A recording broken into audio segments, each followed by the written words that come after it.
right, guys, light them up. It's another fun-filled episode of the Clevelandmoto podcast. And the reason nobody's opening the cans is because we've been pre-gaming pretty hard around here today. And you guys are watching. I do want to call attention to the fact that this particular podcast, what Steve has done is when he showed up, we were going to do our normal bullshit setup that we do. You know, the table that looks like a fucking octopus and microphones coming out of every goddamn orifice.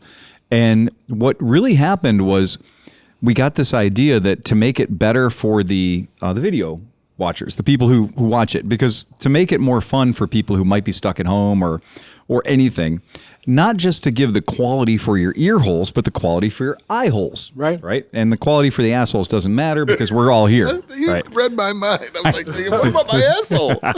Tasty eye holes. Yeah. So I think we're on episode 322 right now because 321 hasn't been dropped yet. Yeah, that's the one I was working on last night. Okay, right on. Yeah. McDonald's is the world's largest purchaser of bovine ocular sockets. Right. Keep an eye out for you. I know we messed up though. On the last 320, I fixed it. We called it 319. We did, but I fixed it in Buzzsprout. Okay. So anybody who goes and pulls it up, I did fix the batting order. So the one that is out there right now in podcast land, not that anybody fucking matters, but the St. Patrick's Day, the actual one that we record on the day of St. Patty's Day. It's up there now. It's out there. It's marinating. We've had 3,000 downloads of it already. Yay, you guys are kicking ass. But is that with the biker that crashes and burns? Yes, yeah, and that was so good. No, that was actually 319. That was before St. Patty's Day. That would just be 319A and 319B. Well, so 319, we kept calling it St. Patty's Day, but we got to remember St. Patty's Day fell on a Wednesday.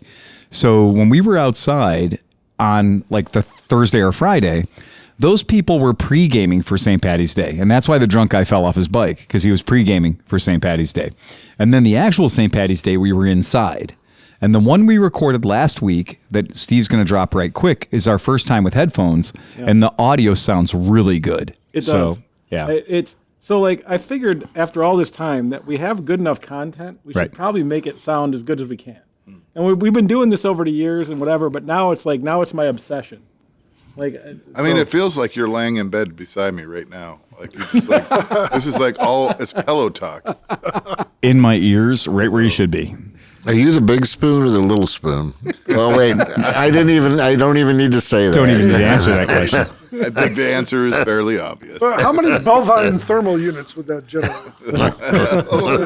Bovine thermal units, not the British kind. No, the moo count, extra methane. Yeah. So after many beers, my bovine units go way up. Yeah, that's it. So to my immediate left, me, Steve, Sleepy. Exactly. And so I do want to say, since we're here, our soundboard we're on version 2.0 of soundboard. Right. So we've gone from the first soundboard, which was kind of epic because we could just stick a card in it and run. Right.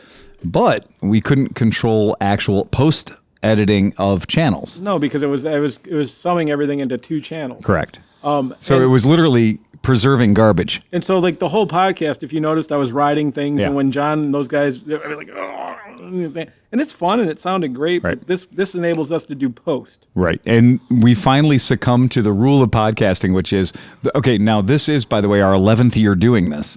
So it took us 11 years to buy $60 worth of headphones, which is what most podcasts do day one, right? So it took us 11 years and 322 podcasts to get headphones. But also technology. So like to do this the way I would like to, you'd have to have a computer and then an interface and all this stuff. And it becomes a big pain in the dick because you actually have to run a store here the rest of the week. We do. This all has to get put away. Right.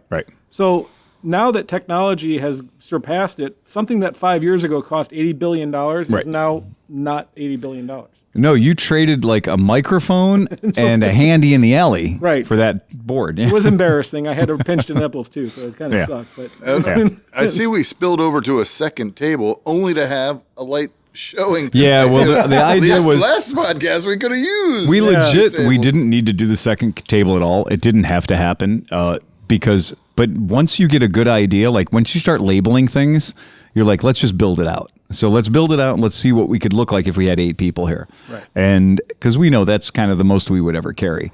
But so the big white table, that's for expansion right now. See, what you should do is do like a van bed with these tables and just raise it right into the ceiling. Yeah, so we'd always talked about doing it like an HO train set. When we were kids, the HO train set hung from the ceiling in the basement on chains. And when you wanted to play with the HO chain set, Dad would come down and he'd, undo the chains and you'd play your trains and then put them back up again, We had a small house, but not a lot of room for train sets in my house.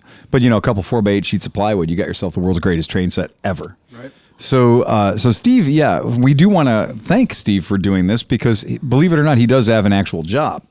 But the funny thing too is, for now. For now. But it is funny because watching Oscar get involved, and Oscar was like, "Okay, well, we're going to do this, and we definitely need to have the headphones and so we all have control over our volumes of our skulls and shit." So that's really cool. I'm so happy with that. So impressed with ourselves. Pat on the back for all of us. Great. Mutual handies all around. To his left, Dan Kromke. Dan brought with him today, we're going to cover this later in our section on electronics, vintage electronics, going back to literally the Stone Ages of the very first time electrons were joined with fire. So, but he's brought a handful of questions and answers. So pretty excited about that. And he's also brought, for our bourbon segment, I'm gotta say, super happy that we've been able to be blessed with Dan being here because our podcast listeners are drinking better as a result of this. We're gonna have bourbon training as well. To his left, Steve Hoffert, with a voice that sounds like melted brie. He's like that guy. Remember the guy they found at the side of the road? Yes, he was homeless. Yeah, and he was a basketball announcer or something. And he just had the golden pipes. The golden pipes. Yeah. So Steve, honestly, the podcast listeners don't know, but today is the 1st of April, and we got 17 inches of partly cloudy. Like we got fucked today. Did you ride a motorcycle today? No. Yeah. Okay. That's a good test. But I do see you're wearing shorts. So I wanted to ride tonight. Yeah. But to prove a point. Yeah, because I can't see coming to a motorcycle podcast in like a 4-wheeled vehicle. Right. But it just wasn't happening for me today, and my wife didn't want me to ride. She was saying black ice and she's not wrong. Yeah. Just to clarify that statement for Steve, you're all pussies. You don't ride your bike to the podcast, you're a pussy. And I'm the pussy tonight. But Steve, what did you drive tonight? Because podcast listeners also have picked up on the weird vehicle thing. Oh, I rode the Hiace. Describe what a Hiace is to the podcast listeners so they understand what it is. If you ever watched Lost in Space, it's the moon buggy from Lost in Space. Jupiter 2? It's right-hand drive, all-wheel drive, or not all-wheel drive, four-wheel drive with manual locking front wheels. Yeah. It's which you can reach by opening the door and reaching down without having to get out. It's we learned that in Ohio. A 2.8 liter, 95 horsepower diesel made it to a 5-speed dual range manual. Dual range manual transmission, and I love that vehicle. And it's every time I see it, it makes me super happy. And there's a guy on Lake Road that has the twin deers. So he lives in Bay Village on Lake Road. So every time I drive by and I see it, it's the same color scheme too. It's the silver over blue color scheme. So every time I see that vehicle, I'm like, oh shit, it's Steve's twin. And that's one of those things that I bought that thing for myself. I have not had another one like it since. But I bought it for myself. But the look on Steve's face the first time he saw it, and we went for our 9-up test ride to make sure that the tires didn't rub once I jacked it up. So I jacked it up and put big tires on it. We had to test it, so all of us, the whole podcast. There was over a ton of meat in there. Oh, yeah, it was all of us. Johnny Chrome was there. Renee was there. We were fully laden, and we were going over parking obstacles in the Walgreens parking lot, up and down terrain features and landscaping and shit, and it didn't rub. It's amazing it didn't rub. And then it got tested at Mid-Ohio, so that means it can pull vehicles out of the mud. It can run the AC at maximum volume, even when it's 120 and degrees ice out. cold, too. It's amazing. I like the video of it single-handedly pulling my RV out at Bruce's house. Look, there are very few places in the world that a Toyota Hiace 4x4 can't go, and for that, you need a rental car. Yeah, it is truly an unbelievably unstoppable minivan. It's so cool. It's got a better angle of attack than any Jeep. Any Jeep in the world. Yeah, you can literally pull up to a wall and just climb it. Yeah, there's no front end to it at all. You're sitting over the You're literally like, you're sitting over the front tires. If you can visualize your feet and you know where your feet are, that's where your front bumper is, because your knees are the crumple zone. Yeah, it's a very safe vehicle too. I don't know why they didn't catch on over here. I think I heard a hot hatch pull in. I did too. Yeah, I think there was something out there with a turbo just pulled in. Yeah, so we'll go open the door for young Nick, and we'll set him up. You know, he needs a chair. We'll get it. Yeah, well, there's actually a rolling chair right there. So I've been buying a lot of these Japanese vehicles, but they're stuck. They haven't arrived yet due to the shipping woes. Lightly evergreen. Understatement of the century. It's evergreen, and we are in bad trouble for all the shit. Zero Electric Motorcycles has got, I think, between 90 and 100 bikes on the assembly line, and they're stopped right now because they're waiting for parts that are in a ship that is in that log jam or was in that log jam. So they're delayed dramatically. Did they clear the stoppage? Yeah, they did. They popped the plug. Did they get two hillbillies and Dodge Rams and daisy chain them together and yank on the stern? There is no reason that any one of us who's ever been to band camp wouldn't have been able to free that vessel with tractors that were on site. Right. Yeah, like the one guy with the Ford Digger, the one guy with the John Deere Digger who was like out there working on that shit. Yeah. I saw that somebody said that Digger is up for sale right now. World famous Digger. So, I mean, fucking cool. But honestly, if you have that situation, if that can happen in your canal, if the Suez Corporation didn't acknowledge that that's a problem, they should have, right? Well, the problem too is that I'm waiting for 4 shipping containers for the compound, and I cannot get any shipping containers. And any one you buy now is 3 times the cost of what it was when I bought the first 2. It really is. It's out of control right now. The dollar amount on anything in the shipping industry and the shipping itself. So the people that used to quote me to ship stuff around are charging me 2 and 3 times what they used to move a motorcycle cross country, etc. Here's another weird one. I bet you didn't know that the rental car industry is screwed. So these rental car industries, when these companies got in, you know, our Enterprise just a few doors down here, they went out of business. They're locked up, closed down. One of my customers here said, yeah, he goes, renting a car is like 2-3 times expensive as it used to be because these car rental places sold off their inventory. So when people weren't renting cars, they were like, well, we can't just have this asset. You know, they're paying on these cars. They're paying interest on these cars. Or like that one that burnt up and burnt 3,500 cars or something like that. Oh, my God, like, man. Took a big chunk out. Well, I guess what they're doing is these car rental companies sold off all their inventory, but now things are moving again. They got to buy in more inventory. Guess who doesn't have cars to sell? Car dealerships. There's a dramatic shortage of stuff right now. So people are paying for the privilege of being able to buy damn near anything. Plus the cost of a new car is up 10% over last year. Yeah. And I attribute that mostly to the cost of lumber. I wonder how Rent-A-Wreck is doing. Isn't Rent-A-Wreck a place that just rents you some old piece of shit car for next to nothing? I'm proud to say I've achieved a level in my life where I'm no longer renting from Rent-A-Wreck. You're not buying from JB Byrider? Not really. No, I'm not taking the chance on somebody else's insurance claim. I want to know how that like that Airbnb of motorcycles is doing when you've seen people that just come in and rent things or test drive them, etc. You know, it's always been an issue. So, and what we're talking about is Twisted Road, and we're talking about we're talking about these things. And they changed their name to Twisted Metal. And twisted into the ground. And the guys at Twisted Road, they do an excellent job, and all the companies that are doing motorcycle rental, including Eagle Rider. Yeah, because there's been a lot more domestic travel, domestic vacations, domestic stuff like that. And it's really, I mean, I got to say, it's got to be based on the people that have the thing want to rent it. And I'm Riders Share, Eagle Rider, and Twisted Road. These are the people who are dominant in that industry.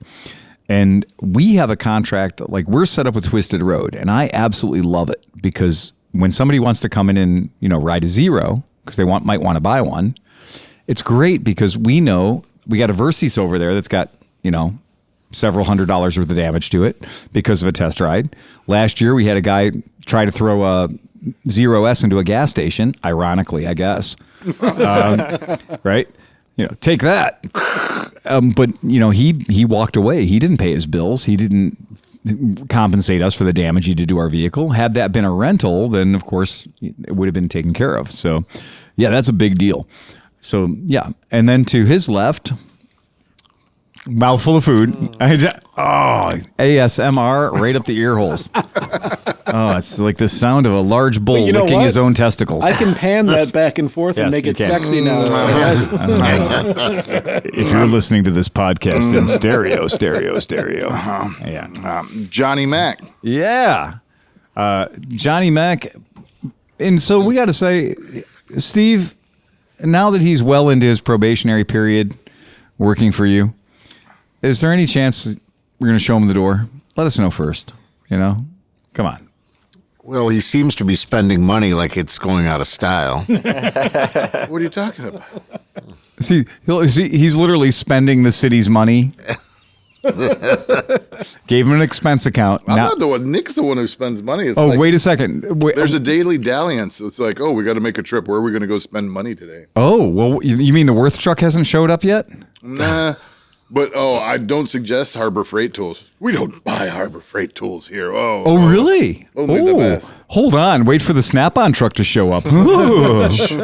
All Milwaukee. Oh, really? Yeah. Makita. It's all got to be good quality stuff. That's fine, yeah. I don't like those.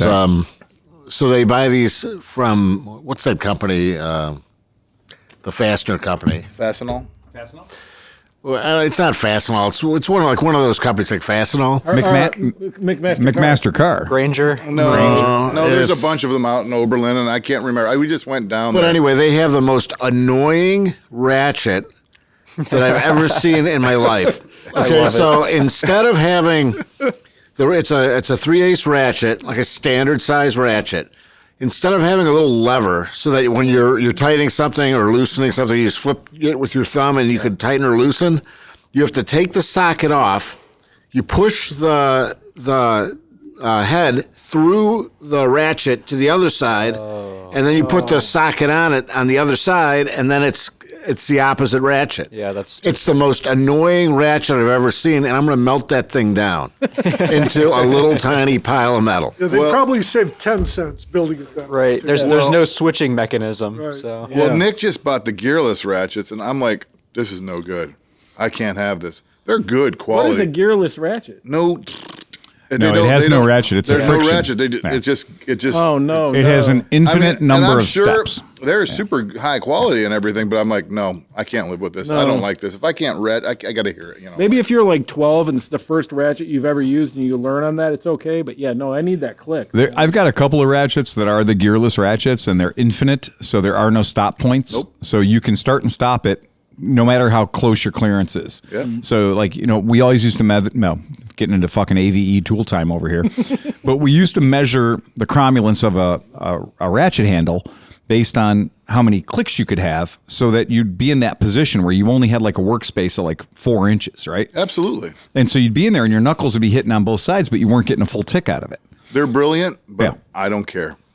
And that's the thing. And the idea is they're supposed to lock up with just as much torque and authority, and sometimes, in fact, more than those little tiny paws inside. If you ever take a ratchet apart, which is fun, you take them apart and you realize how they work. I've never taken it apart. They've just come apart. They don't work so well as a hammer. They arrive that way. Yeah. So it is very funny. It's like when you look at those things and you're like, oh shit, how does it work inside? You realize there's a lot more meat sinking up in a ratchetless handle than there is in a traditional ratchet handle. So is there a concentric in there or something? Yeah, there is. Yeah, that's exactly right. So the way that they operate is that when you're turning it one way, it's very much like a pipe wrench, So as the force gets loaded into it, the thing moves into a point where you have much more surface area pushing against the object. I would say it's more like a starter sprag clutch. It is more like a starter sprag clutch. It just as soon as you try to turn it the wrong way, it locks up. Exactly, it loosens up.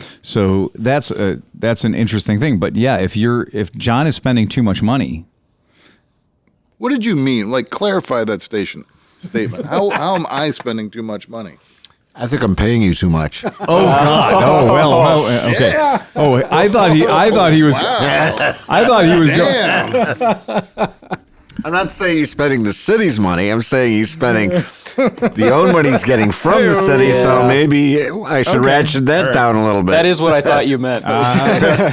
If you're talking about the money I've spent on recent purchases, none of that. We're going to cover that later. None of that came from the city. We're going to cover that in a second. Be clear about that. Look, how he spends his stimulus check is entirely how he wants to stimulate himself. None of that came from a stimulus check either. And what about lunch now? What about lunch? What the fuck? How much did you spend on pizza yesterday? How much did you spend on pizza yesterday, Mr. I'm on a keto diet? Pizza was keto. Yeah, right. Oh, okay. It was a keto pizza. It was Broccoli. literally just it was a cauliflower pizza. It was a giant salami. Yeah, the hog, one giant salami. the hog heaven pizza was very keto. Very keto. He just spit the bread out individually. and to John's left, there's a blue motorcycle, and then there's Nick Divitto. hey, Nick DeVito's here. I'm so glad you made it out, man. Me too. Yeah, that's almost didn't. what happened. The weather. Yeah, no shit. No fucking shit. Yeah, was it bad coming in from the Acorn? Nah, it wasn't. Okay. Was not joking this morning when I was on my way to work. You know, people understand we run this empire, but I have to be at work at the crack of 11. So I'd the rolled butt out crack of at 11. the ass crack of 11. Yeah, and that's the early 11, not the late 11. So it's the bad 11, not the good 11. But so when I rolled Bad out 11. There is no bad 11, except the late Again. one for me. Right. Yeah. That's when I'm just getting started. So that's like my good 11. But I'm coming into work this morning and I went to get on Interstate 90 and it was just a parking lot. And my house, you could kind of see little green hairs of grass showing through. We got an April 1st snowstorm here, which I will say, if you live in Cleveland, you'll know that that's not entirely unnatural. Like when you go back into your Facebook feed and it says, 12 years ago today, I was shoveling snow, or whatever. Fuck Cleveland. But today was particularly bad because the traffic, it was sheet ice everywhere. The temperature dropped fast right after a rain. And the freeway did look like a fucking Dodgem. It was insane how many vehicles were pointing the wrong way. Yeah, I drove out to Austintown this morning. There's an RC track out there, so I was doing some practicing. And just the entire way there was, low visibility. Yeah. It was crazy. And then it was clear. And then the entire way back, low visibility again. It was like off and on all day. We kept looking out the front windows of the shop, and it would go from being like, oh, it's sunny out. And then you'd look again and you'd be like, oh, fuck, sideways Millennium Falcon snowstorm. Yeah. And it was insane how much the weather would change throughout the course of the day because it is angry. It's fighting itself right now. It wants to be spring, but it also wants to be a blizzard, apparently. Mm-hmm. But wow, holy shit, was it weird. So today I have a pretty big announcement. So today marks the 11th year of my long-term prank. So 11 years ago, I had my first date with my wife, and I was in shape. I had no beard. I had a good hairstyle. I looked pretty good. And so I locked her in. And then 11 years later today, I said, ha, ha, ha. And she didn't get it. But I was like, this is 11 years that I've worked on this prank, and now you're stuck with this. Yeah. After 11 years. Wait, you Way to got sign married on on for that. April Fool's Day? No, our first date. This Oh, is our first first date. date thing. So I started off a completely different person. Now 11 years later, I'm this. And so today I went, ha ha. I don't know if you've ever met Cinch's wife, Amy, but she is totally hot. Again, from the moment I met her, I put it right in the spank bank. And I know. She keeps asking when we're going to go on another vacation with you guys, dude. I'm ready. Oh, believe me, I'm ready. No. As they said on Letterkenny, McMurray, your wife's a total fucking dime, And it's absolutely. This is true. You locked that in 11 years ago. Yeah, and then she has to deal with this. Now you can start letting yourself go. Our buddy Joe Howard used to say that he got his wife, like they started dating when they were like 15 or 16 years old, and he said he got her cheap when she was in the minors. Yeah, there you go, Joe. So Pick her up off the farm team. Yeah, how's he doing? Is he doing all right? He's doing great. His posts look good. Bike is not good. So that's if you listen to the podcast, you'll know our friend Joe Howard was hit riding his Stella, not just any Stella, but a Stella that was on stage during the Rock and Roll Hall of Fame invocation of indoctrination or induction. That's the word. Induction. The induction of the Who. Oh, wow. So when the Who got put in the Rock and Roll Hall of Fame, they did a whole Quadrophenia thing, and Joe's bike was on stage, and it was sat upon by Steven Van Zandt, who did the giving away. He gave away the award and the thing, and it turned into a giant jam session. It was pretty awesome. And Joe's bike was on stage with all of its Quadrophenia mirrors and all of its splendor, and he had no idea I was doing that. It was one of those things I was like, yeah, we're just gonna borrow your bike. If it's okay, we got a client who just needs to borrow your bike for something. And then we got tickets for the thing because Terry Stewart is the former CEO of the Rock Hall. He used to take really good care of us. And he would borrow bikes from us from time to time, or we would use a bike for a raffle or to generate some money for the Rock Hall. And he always looked after us. And I mean, we got invited to all kinds of cool shit. But it was really fun to look up on the stage and see this baby blue Stella sitting there with all these mirrors and lights and shit on it. And then Peter Townsend coming up, and it was just fucking awesome, man. I mean, they are kind of responsible. I mean, not particularly, but they brought to light the scooter culture. I mean, the Quadrophenia movie as a whole, it's one of those things for people who are devotees, those of us who love scooters and love them in unnatural way. We've watched that movie way too many times. But there is a story there, and that story is kind of the mods versus rockers culture. So even if you're into old motorcycles, watch Quadrophenia because it's equally the mods, but it's also the rockers. And it's two friends that were divided because one of them was a mod and one of them was a rocker. And then they smashed the shit out of each other on the beach in Brighton. Yay. And Jimmy had sex in the alley. Yeah. So it was good, good entertainment for being British and all. So yeah, fucking good times. So tonight we're going to cover a lot of topics. One of our podcast listeners came into the shop, as sometimes they do. We have podcast listeners all over the world. Shocking to me where these podcast listeners come from sometimes. It's not where we think. Like we kind of have some things about where do we think our podcast listeners come from, right? Obviously here. I always imagined them from far off exotic places. Yugoslavia and Russia. A lot of women, too. Not dudes. Oh, yeah. Clearly a lot of women. Yeah, that's clearly a lot of women. I will tell you guys, just so you know. Myanmar. Yeah. Clearly our listenership by ladies is, less than 1%. So outlaw bikers and female listeners to our podcast have a lot in common. They can both put rockers on their jacket. So you're the new Moto Stories where you and your wife are on. Yeah. We gained 7% female lady. watchers. Oh, get the fuck out of here! Yeah, that dragged all the ladies out, man. Steve. Wow. If you haven't been watching Moto Stories with Unkie Phil, we've been revealing things about people we know that we probably shouldn't be revealing. You don't watch it for me droning on about some shit I did in my life. You watch it for the people who get a microphone in their face and say too much, John. And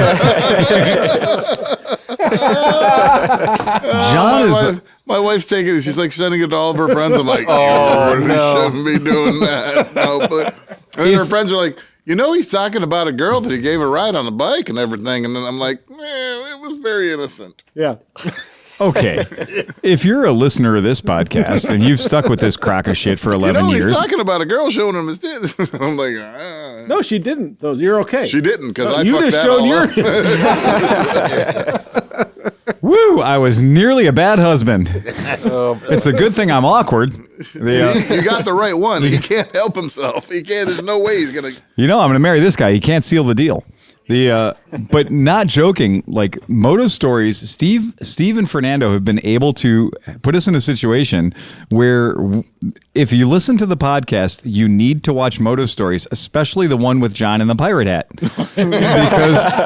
because just like episode 151, I'm going to assure you that episode 151 of the famous Chocolate Thunder and White Lightning. Wait, was that really episode 151? It was.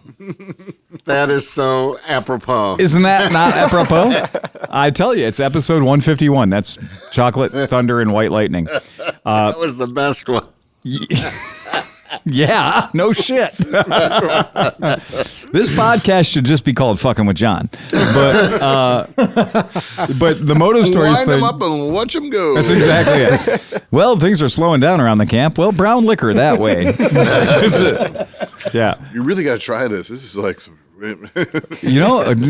John, I'm just going to make you another drink. That's it. I always like the ones that start off with those two going, "We're not drinking tonight." We're Yeah. like, Right. There you go. And then I love This is going to be a good podcast. I love it because this is what happens at our podcast invariably is John and Steve will sometimes say, "I'm not drinking tonight." And then Kromke will show up with a box of liquid fireworks.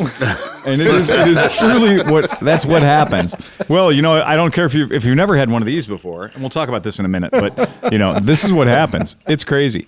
So no shit. Our listenership in the United States is 76% of our listenership, right? Yeah, okay. yeah. So in the past, X number of days, whatever, that's what it is. Last episode. Let's go last episode. So last episode, 75% United States. Who do you think is number 2 geographically? The Germans? No, our friendly neighbors to the north. Yeah. America's hat. Yep. You fucking maple bandits, you. the one hat we tell not to fuck off. Right, exactly. Right. Yeah. The other day I was thinking I need to make a trip up to Canada.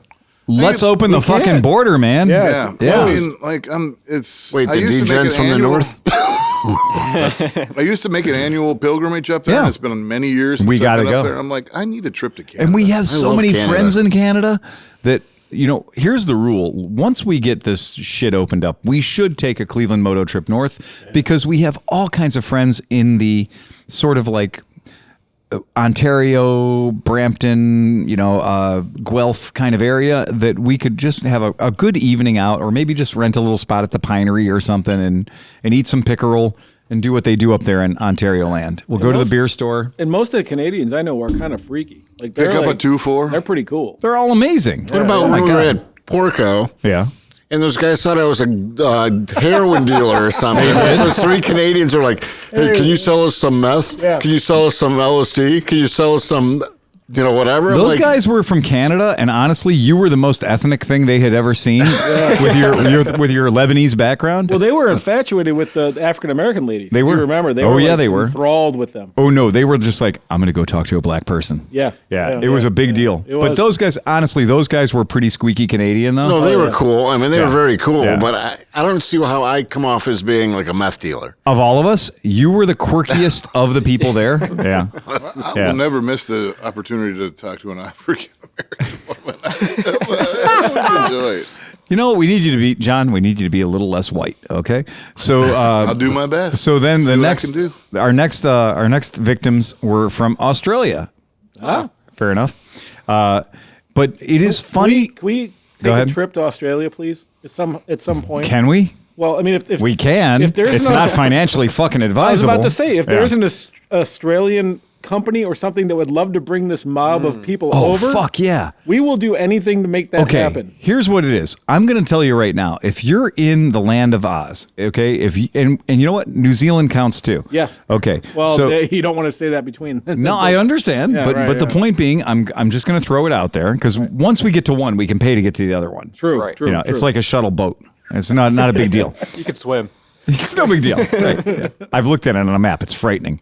But anywho, I do feel Picked like a good time too. I think that's where it is. They bought it.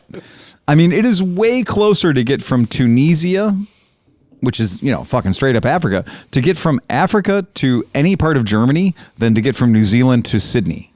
Right? I mean, that's to give you an idea of the distances. So I'm going to throw this out. Yep. If any company in Australia or any event in Australia, Posty Bike Challenge, if any of you feel like you need to sauce it up, to spice it up just we a can little, bring the sauce. you just need to bring a little bit more. Well, let's just put it what it is. CT 125 launch. America's taking it in the nuts. If you want to have us be like, Japanese sometime will hire Americans. Yeah. Yep. Yep. Mushi mushi or whatever. Like they'll hire us to do stupid things. They'll hire us to just be Americans and basically. I'm totally into that. You're fucking look, dude. Look, honestly, in Japan, I am Godzilla. Right? Godzilla. Gojira, right here. Yeah. So, not even joking around. But in Australia, we would have to work a little harder to earn that. Yeah. So, but I think we can do it. I think we can turn it up to that level. So if you're an Australian company, you need to have some U.S. representation there. Maybe if we're just watching the Australian version of Top Gear and you need to have an American team to make fun of, I'm your bitch. Oh, Or even like 100%. they have those giant burnout where the cars are just made to like burn tires off in 3 seconds, like 8,000 horsepower Good fucking enough. turbo things. Yeah. Yeah. We can announce that and do very good at that job. I'm just saying. We all have excellent voices for radio. Well, we've all And seen faces. we've all seen the British guy announcing whatever. You know what I mean? Yeah. Oh, for fuck's sakes! Aussie Man reviews. Aussie Man reviews, exactly. We'll do the American man reviews. Yeah. Yeah. And I promise it'll be priceless. It'll be wonderful. It will be wonderful. So it is shocking how many listeners. So after North America, after the U.S. of A. and the Canada. Our hat. Oh, he just snagged his nuts on his seat. Dude, I think there's going to be some swelling there. Jim, what do you think? I think he's going to have to go to the hospital because I think, that's just Well, yeah, we don't have health care. Get So that man a bag of frozen peas. that's it. Right you are, Kenny. Who's going to be Guy Ledouche? I want to be Guy Ledouche. And if these references are getting more extreme or more obscure every day. So would you like to guess our next country after the United States, Canada, and Australia? Well, what were our podcast topics? This is the history of our podcast. We're going to get to that. Okay. But I'm just going to talk about our podcast has a reach. We have a reach. And would you believe that it's the Filipinos? Or as I like to say, the wily Filipinos. maybe because of scooters. I don't know. It must No, be it's something. because of that guy you met in Vegas. It is the guy I met in Vegas. I met a guy in Vegas who straight up had a beautiful BMW jacket on, a dead sexy wife, and we shared a helicopter for the day. So we shared a helicopter for the day. Do. As you do. Gangnam Style? And it was and we used the helicopter to get down in the bottom of the Grand Canyon.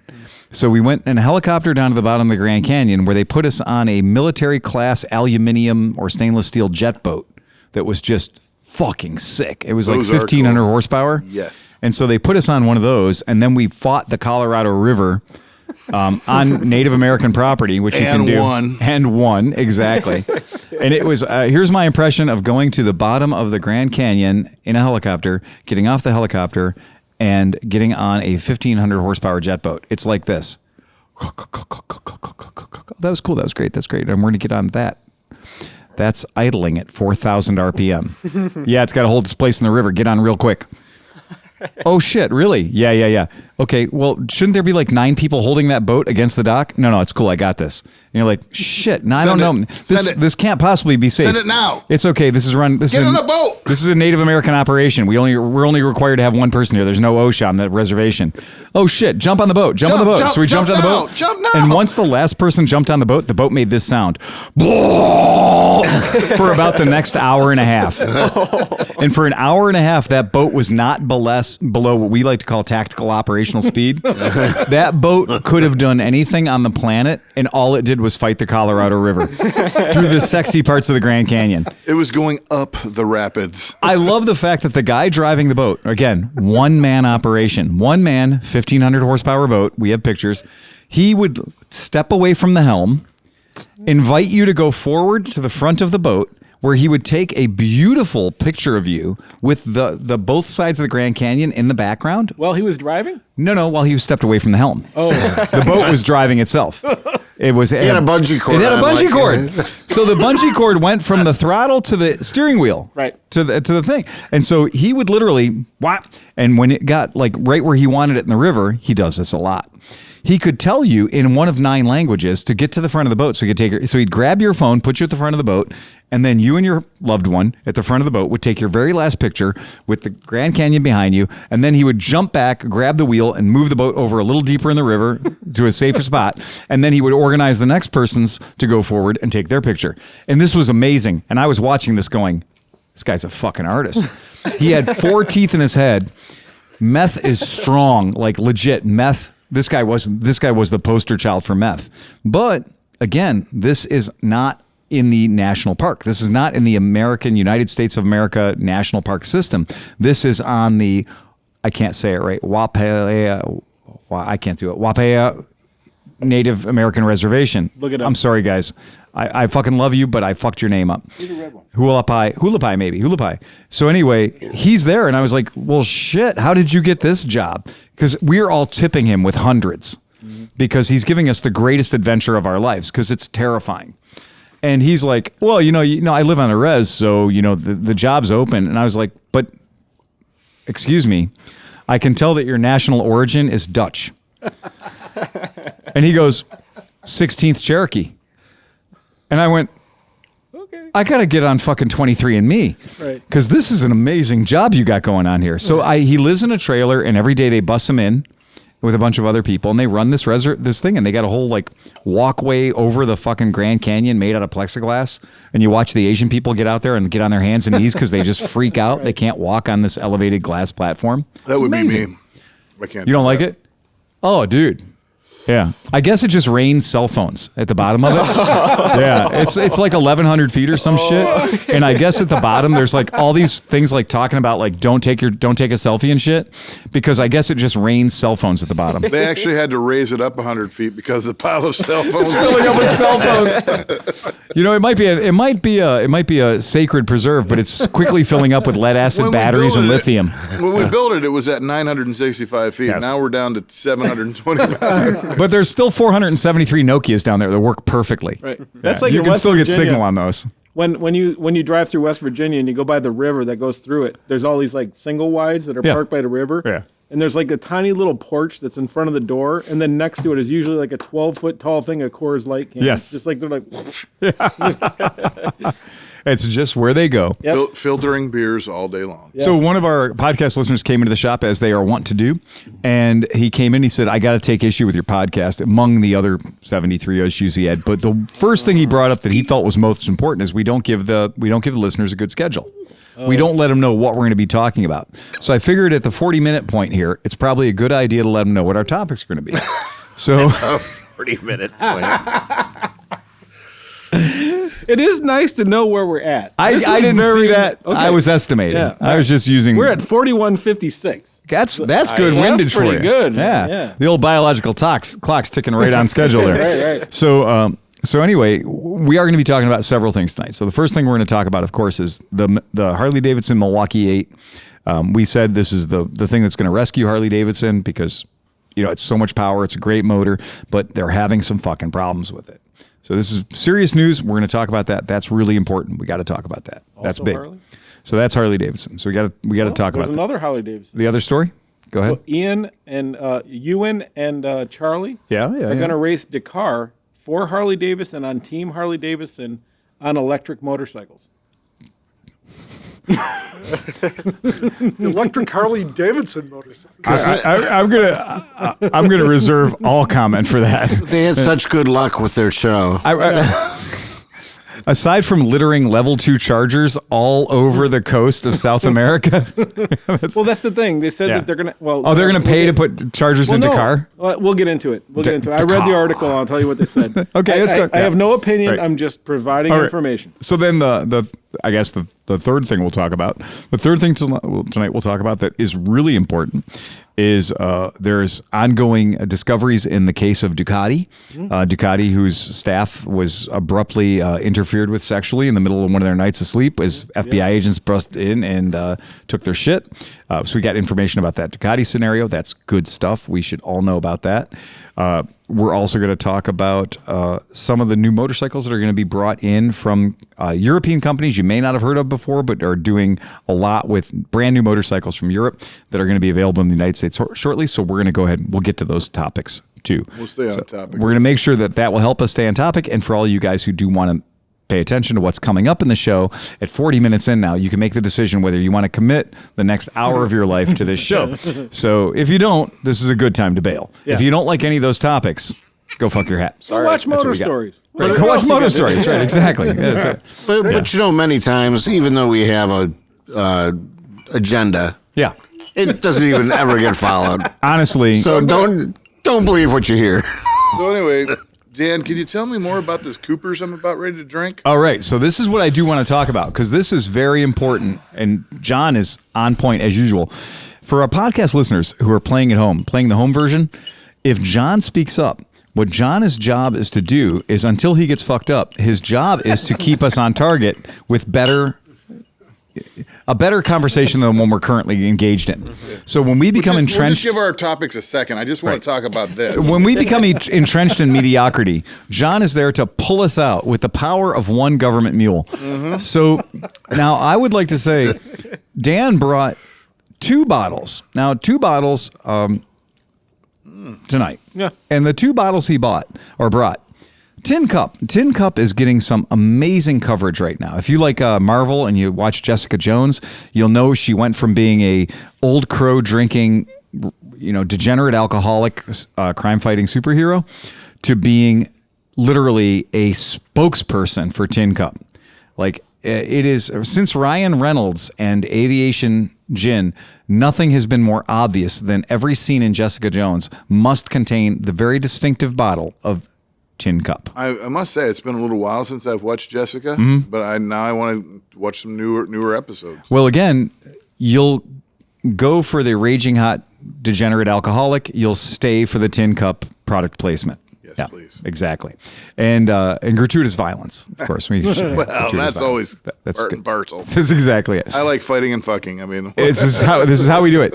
Oh wait, there's bourbon involved. Yay! We all win. yeah. I didn't think my wife was going to show up, and now she doesn't have to. So, the Tin Cup is somewhat of a well-known entity, Dan. Can you tell us about this Cooper's? The Coopers, I really don't know anything about. It's Cooper's Craft. Well, okay. Well, first of all, stop the presses. Can you just read the label for us? Stop the presses. Dan Kromke just said, well, it's a bourbon I don't know anything about. So now we're all fucking scared. I'm floored. Usually he's like, there's a guy from Indonesia that walked 17,000 miles with 2 seeds of fucking rye across the desert, and this is where this whiskey comes from. These are made from the barrels that carried Bourguignon variety brandy across the fucking ocean in 1736 to 1737. Which, to this date, I still say that whiskey that's been on a boat for a while is way better. Well, we know it at least costs more. Right, we do know it costs more. Right, yeah. No, I saw this on the shelf. $30 for 100 proof, pretty dark looking Kentucky-made bourbon. And this is a big deal. So did you get this at Giant Eagle? Did you get this at our liquor? I got this at an undisclosed location that I'll tell you about next week after I go buy the rest After you of go it. buy all the rest of it. Okay. So, here in state of Ohio, we can only buy liquor at certain state stores, but the state stores have gotten pretty generous. And so they're kind of like our grocery store chain has got their fingers in the pie of the liquor distributorship.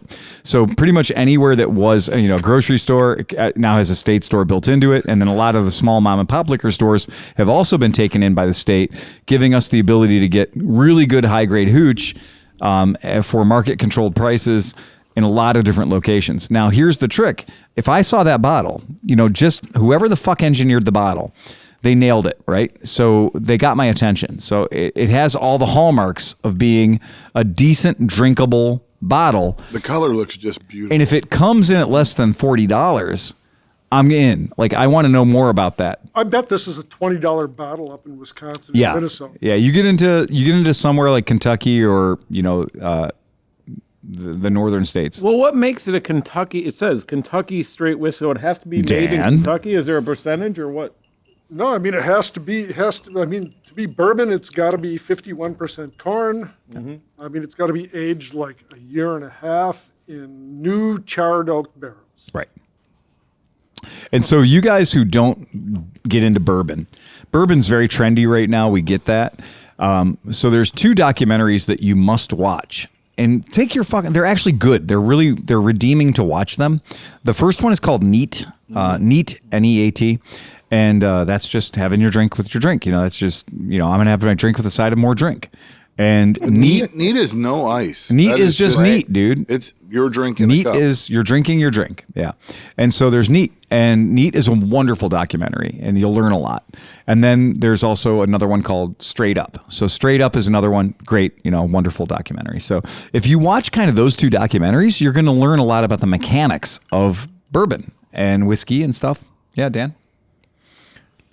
Yeah, go ahead. You were, I mean, Oh no, and this is the Brown Foreman Cooperage out of Louisville, Kentucky. There's actually a lot of whiskey being distilled in Louisville now. And I think 10 years ago, there was almost none actually being distilled in Louisville. no, most of it was coming in from Midwest Grain Distilleries, MGD, and they were making it there in, was that Illinois, right? So they were making it in Illinois. Right across the river from Louisville. Yeah. And I certainly think that would be another great field trip for us. Yeah. A trip to Louisville. you know, Because we have a lot of friends down there, and it's just Louisville. It's You know what Louisville. I mean, every year at Mid-Ohio, those guys are raging, and I feel like it's a special place in the world. I do too, and I've done the Bourbon Train. I can tell you, that's a good way to live a day. Yeah. I want to say I got some notes of peach out of this. I don't know how. Yeah, But I wouldn't dispute that. There's a lot going on in this whiskey. I didn't really sit down and try to deconstruct it here in the couple minutes I've been drinking it. But it was weird. I just got a little peach, fuzzy navel. Mine has been getting to know my ice for about 40 minutes, and it's on target. Like that technique for that cheap of a bottle.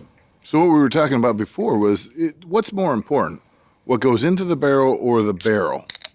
And I think we all hands down said the barrel. So you could put, because I've talked about this before, alcohol is a chemical compound. Right. Alcohol is alcohol. If you have 100% alcohol, it doesn't matter what you made it from, it is alcohol. Yeah, but there's still different components from what you distill Well, in that aromatics. There's still different aromatics in it, and it's not 100% alcohol. No, but I don't believe you. No, because because I'm going to say that it's like water. If I get spring water, yes, there are aromatics. If I pull pure distilled water out of a dehumidifier, it is pure distilled H2O. I will back John because I'm a nerd and I bought Discovery Plus. So my whole thing is watching all my hot rod shows and all that shit and moonshiners. And so the moonshiners dude who went legal had an order from Poland for like 10,000 gallons of moonshine. And then it got canceled. And so he had like $1 million worth of moonshine. So they're like, what the fuck do we do with it? So he got these scientists together and had them engineer a way to age his moonshine, and they put redwood and stuff, and they did it, and they made it into bourbon in like a week, but with this new thing. But he said the only, alcohol, he's right, alcohol is alcohol, and the percentage is the percentage, but when it becomes bourbon is from the wood and going in and out of the wood fibers of the thing. the wood is super important. That's the main part of what you taste, but it's not all the wood. The corn comes through, the rye comes through. Well, that's it. So it's also the recipe, and that's why you have different flavors of bourbon. That's why one bourbon can be kind of spicy if it has a lot of rye. Some bourbons can be less spicy if it has a lower rye content. And But stuff I like also that. think, too, the aging process and where it's aged, and if you put anything in your basement Right. for a long enough period It's of time, going to taste like your basement. and depending on what your basement tastes like, Oh, I have helmets that I can't wear ever again. right? So you need to have a tasty basement Yeah. for starters. And that's why You're describing my first wife. Yeah, but any compound that boils off at the temperature of alcohol or below will be in that alcohol. Mm-hmm. So it's not just pure alcohol. You'd have to start with just oxygen and hydrogen. It's not, and that's why the whole head and tail thing, because when you start distilling, the first thing you get is not alcohol. You get methanol and stuff. You get methanol. You get impurity. You get that's why you always you cut off the head, you cut off the tail, right? And you only want the body, which is the pure. This honestly, this tastes to me like Woodford Reserve. So it doesn't taste. This. If you told me, if you gave this to me and you were like, yeah, this is Woodford Reserve, I would be like, yeah, of course it is. It tastes just like there's a strong honey. There's a lot of honey going on in it, and so that wouldn't, it's smoky and it's got a load of honey in it. So I would be like, yeah, Woodford Reserve, but half the price. My aftertaste, after 30 seconds after, it's like peach. Yeah. I don't know why I keep getting peach. Everyone. I think floral. I think there's a lot of floral in it. You know what it tastes like? More. That's it. My whiskey cache was so heavily depleted that I had to do something about it. So I you went were out- down to- I you were went out probably- yesterday. And You were at about 200 gallons. And I know. You don't like to get under 200 gallons. He's like, the picture that he posted today was like, Yeah, I just refreshed, and there's like 150 bottles there, and he was like down from 70 or something like that. Not quite. It's a lot. It's a who's of bourbon. It's about $1,000 worth of whiskey. Okay, all right. Yeah. You know, it's crazy here in Ohio. If you want to pay with a credit card, they're like, oh, it's $42 more Right. to use a credit card. Yeah, because it's 3%. You tack like So we I'm do the like- same thing here at the shop. So I'm like, Yeah. screw that, and hit my debit card and was Yep. within about $100 of the account being empty. So what was our next topic, Phil? Well, getting into the bourbon thing, honestly, the more that we ride, the more that we get together and hang out. It is a very funny thing that, as much as we were joking about the brown liquor thing, somebody brought us out a bottle. One of our listeners, who's also a shopper at the shop, Ralph, brought us out a bottle of Jim Beam. Right, so Jim Beam with an actual, like, an Indians Chief Wahoo on it. Like, it was a tribute bottle of whatever. Oh, Cleveland Indians. Cleveland Indians, Jim Beam, again. So, that's a company that's been bought out by the Japanese. And they make Basil Hayden's. Yep, they do. And it was very funny. So last week when we were doing our podcast, I had basically used that bottle of Jim Beam for an element in every drink I built. So we cleaned that bottle. Not knowing what. Yeah. Then Yeah, so we wiped that bottle of Jim Beam out pretty Ricky Tick. Right. I'd just like everybody to know that from now on, I won't be slurring. I'll be speaking in cursive. Oh boy. Ain't that the fucking truth? So yeah, so that's like We'll that's come one up with more. right. Yeah. So it is very, very. I mean, it's kind of funny that you do that, but when we talk about having a good time, it is in my world. It's I make a lot of weird mixed drinks, and I sometimes just build up weird shit. And that was what happened last week. Was we just built out weird shit. Yeah. So we built out weird shit, and what we ended up doing was we literally were building. They weren't blender drinks. I was just using the blender. I was using the Vitamix as a way to get to save me shaking a bunch of drinks. Right. So I took the risk of bruising the alcohol and Vitamix the shit out of them. there were no what do you call those Capri Sun things open to make right? No, not at all. No, it was pretty down and dirty. But that Vitamix, like for most motorcycle shops, don't have a Vitamix. Right. And our motorcycle shop has a Vitamix because that's good. That sounded good. That was a nice Again, squeak. that will be in stereo. That was a good squeak coming off of that bottle of Tin Cup. Yeah, rock on. This is very cool. Yeah. So since you have a Vitamix in your motorcycle shop, I know some people wash things in like dishwashers. Do you use your Vitamix for any motorcycle related things? No, we don't, because honestly, the concept of will it blend, right, has been heavily trod upon. So people are like, it's a crankshaft to a 1972 Kawasaki. Will it blend? And honestly, for people of my income level, once we own a Vitamix, and I should say this because my buddy Scott Tennant works for the company. I'm pretty sure I could score a Vitamix if I needed one. Our Vitamix here is probably 30 years old, but honestly, it works perfectly. And if you have never had a blender before in your life that will make soup hot, I don't think it's fair to call it a blender, okay? honestly, it's a Vitamix. Right. Look at It's when a you're turbo blender. Look. That's what it is. when you're driving a Porsche, it's not a car, it's a Porsche. Right. And when you're Exactly. when you're making a drink in a Vitamix, it's not a blender, it's a Vitamix. And you're not kidding. You can take ingredients and Yeah. throw them in there and Yeah. hit high. Yes. 5 minutes later, you have hot soup. Yes. Like, And- legitimate. And 1 second later than that, you have a portal to another universe. Yeah, no shit. Things cannot exist at the same time the way they exist in a Vitamix blender. Right, Made in right. goddamn Ohio, too, I might add. Yep. I don't want to think about being inside a Vitamix blender. No way in hell. Are you kidding me? Just think about like the worst thing you could ever do. Like, you want to be like, okay, well, Fluffy was a good hamster. Wait, here's the concept. Let all the buttons on like a normal blender pretend that they're doing them to your ass. So it's like, Okay, now for the record. Look, do you want mixed? Do you want stirred? Or do you want to just go straight to liquefy? if you have any blender in the world, any other blender, liquefy is always the highest setting. And on a Vitamix, that's the lowest setting. Right? So straight up, when you have to think about when you go into and you go, okay, well, we need a blender. If you show up with a Vitamix, you're officially that asshole. Because you're like, yeah, not only can it blend, it can turn ice back into lava. Like, it's the only blender in the world that can undo Mother Nature. Nick, would you like to talk a little bit about how millennials have sort of revived the art of eating ass and tossing a salad?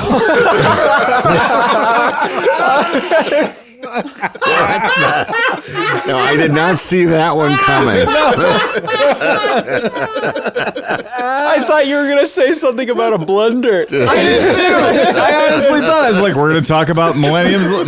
Like, millennials don't appreciate I was vitamins. already thinking about my answer. Like, I don't own a blender, but who do I know that owns a blender? But who can I rent one from? Can I Uber a blender? These millennials walking around like they rent the place. How much does a blender cost monthly? Monthly, exactly. But meanwhile, it's going straight to the fucking, literally, it is going straight to tossing salads. My God, man. Oh my God. I mean, Bring it back. it seems like it's a thing. I mean, everywhere I look, everybody's talking about eating ass. Tell me about it. The guy got pulled over for having the sticker on the back of his truck that said, "I love to eat ass." I saw that. And his defense was, "I do." But where was that? I don't know. Florida. Idaho. Oh, of course it was Florida. Florida, Of man. course it was. Oh my Florida. God. Florida. Hey, so you want to talk about the But elephant back in the to room? our podcast topic. Yeah, back to our podcast Okay, wait, topic. 2 figures of brown liquor, and this is what we get. I know, right? Okay, I'm gonna race to catch up. Oh boy. I'll drink to that. I'll drink to that. Yeah. All right. So in front of us right now, we got one of our SSRs. And again, I'd like to remind our patrons, the patrons, the nice people who send us money. We're not sponsored by SSR We yet. are not sponsored by SSR, but Wow. God bless those little Chinese kids for bringing so much joy into my life. Yes. Yeah, because I will say I have gone on to the Amazon. I've traveled myself into the deepest, darkest corners of the Amazon. Was it the dark web? It was the dark web. Dark web. Fucking degens. Dark web. All right. So people, we were talking about like the way we beat these bikes to shit, the way we abuse these bikes. We're probably going to need a chain, right? Yeah. So here's chain. So here's an interesting fact I bet you didn't know. What kind of chain do you need on your mini bike? 420. Thank you. Yeah. You know that 420, yeah, 420, baby. I mean, what else? Yeah, what else? It's a 420, man. 420 friendly. It is this is a chain that is April 20th approved. Yeah, that's right. Yeah. So here's the trick, though. I bet you guys didn't know this. That 420 chain already existed in the universe before anybody came up with the idea of 420 chain. That's interesting. So it turns out that 420 chain is also, in the days of the old currency, number 40 chain. So if you're a guy that ever worked in a factory or in conveyor belts and shit like that, the old money, what our grandparents used to use, they didn't do the 420. They did, but they didn't call it. They called it elixir. Right. So it was a she had a case of the vapors. Right. Yeah, that's it. Yeah. So Needed manual manipulation to calm her down. oh God, shut off our podcast right now and watch The Road to Wellville. Just for Cole Meany's performance in The Road to Wellville. Such a good movie. It is so good. So this is one of these things where I do like to remind people that when you talk about chains, those numbers all come from somewhere, right? Yeah. So it really has to do with the size of the chain. I feel the brown liquor coursing through my Yes, you do, right? So the deal with So the deal with 420 chain is that 420 chain, the chain I'm holding in my hand right here, that you can ultimately buy by the pound. So if you buy this shit as if you buy this as number 40 chain. That's not one of our podcast topics. We'll get there. Okay. It's motorcycle related. Shut up, dude. Right. So if your mini bike or your dirt bike or your motocross bike runs on 420 chain, you can buy 420 chain for like 120 links of it for about 20 or 30 or 40 bucks. Does anybody have an idea what it takes to break a 420 chain? I mean, a 420, there's 420, 428, Is there a 430? I can say that sure 420 there is. can take 300 pounds on a mini bike launching full speed against 4 other people. On the force continuum, 420 is kind of low, right? That's like So that's it where you is. start. Yeah, so it is. So What's basically, horsepower? Don't they rate it by horsepower? No, they 'Cause, don't. Like, well, on Sprocket.com, right? They do. whatever. Yeah, and that's true. It would be like by tensile strength, right? Right. Right. And that's true. So 420 and 425 basically come in the same guide of being a number 40 chain in old money. Right. So the real thing is about the pitch. So the pitch is half an inch. So the pitch on the chain is half an inch. And then the roller diameter is 0.306. That stays pretty much the same. The roller diameter stays pretty, Is your there any 420 logic to how they come up with 420? There is. I'm so glad you asked. Okay. It is. So the way it works is all about the number of eighths of inches. Eighths of inches. So when you're measuring chains, there is an actual mathematical formula that tells you how much that is worth. It's sort of like doing a translation of currency exchange, if you will. So right? does it have anything to do with width at all, or no? It does. Okay. Yeah. So the 4.2, so when you're talking about the roller width, the roller, of course, is the middle part of the chain that is actually a roller. Engaging the sprocket. Yeah. So the roller diameter, the diameter of the roller is where we pick up that 2.0. So that would be the valley of your sprocket. Yes. Yes. The valley of your sprocket is a perfect way to, thank you. So that is 2.0. Forget the forward number. We're going to get to that later. But the 2.0 number is important. Mm-hmm. So the 2.0 number is the number of eighths of an inch. So if you have 4.20, you have a quarter of an inch. Oh, a quarter, sorry. 2/8 of an inch. So you got to be good at mixing at this point, right?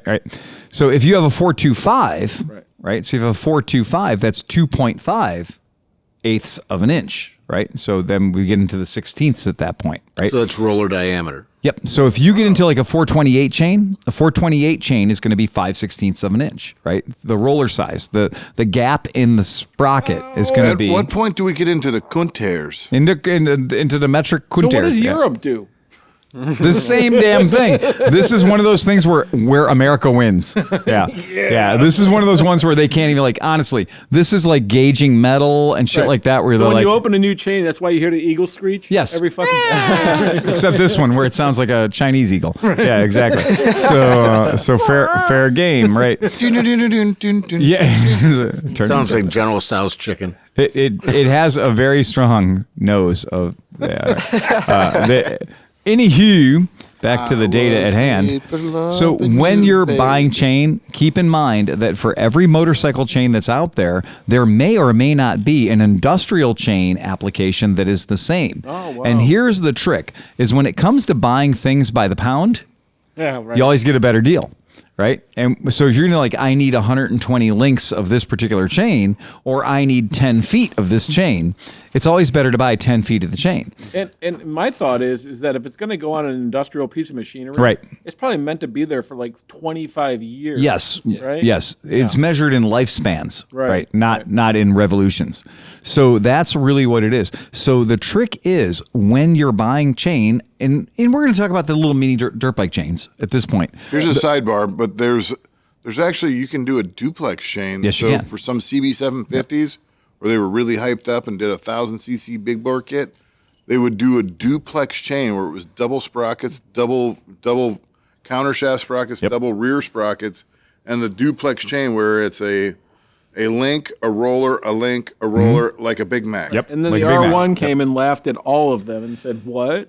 Well, remember in the world of motorcycles, a 530 chain. So in our money, a 530 chain has historically been like, oh shit, Right. like you got a 530 chain, you must be throwing down some serious Hurstpurs, right? Mm-hmm. Well, a 530 chain, really what you're doing is you're just saying that the roller diameter of that, that's a 0.40 inch. Right. So you're literally getting, that's just the diameter. The pitch of it is still 5/8 of an inch, which you're going to have it at all the 500s. So all the 500s consistently, because there's a 4 there. So because the first digit is a 5 or a 4 is always going to have a half an inch pitch. How many? Why? Because it's 4/8. Okay. 4/8 is a half an inch. You get to 5/8. So if your first number in your chain is a 5, then you need a 5/8. Right. Exactly. Not 4/8, because we can reduce fractions. This isn't Fifth Third Bank. We are going to reduce fractions here. So if you have a 520 chain, we know your chain pitch is 5/8 of an inch. And we know your roller diameter at that point is 0.40, which means it's a quarter of an inch between the inner plates. Right. So it turns out, if you are one of those Scottish people like me, you'll buy number 40 chain instead of buying number 420 chain. Right. Because number 40 chain, I have my receipt here somewhere. So number 40 chain, to purchase 10 honest feet of number 40 chain that comes with 2 free connecting links, it's 17 doll hairs. But if I were to purchase 120 links, Is that comparable to 10 feet? No, it's not. Oh. This is way more. 10 feet is a lot of chain. 10 feet is a lot of chain. It's enough to do 2 of our mini bikes. On a side note, I just got like a drain from this bourbon. Like when the schneef hits, and Oh. like all of a sudden you like take a swallow and it's like goes down. Yeah, you get a little bonus there. Yeah, a little cleansing effect. So don't ever do that again on the radio. Sorry. So not joking, it is cheaper to buy chain. If you're going to buy chain for a motorcycle and you do want it to be like, honestly, we don't give a shit. X-ring, O-ring, none of that matters to us because these are mini bikes.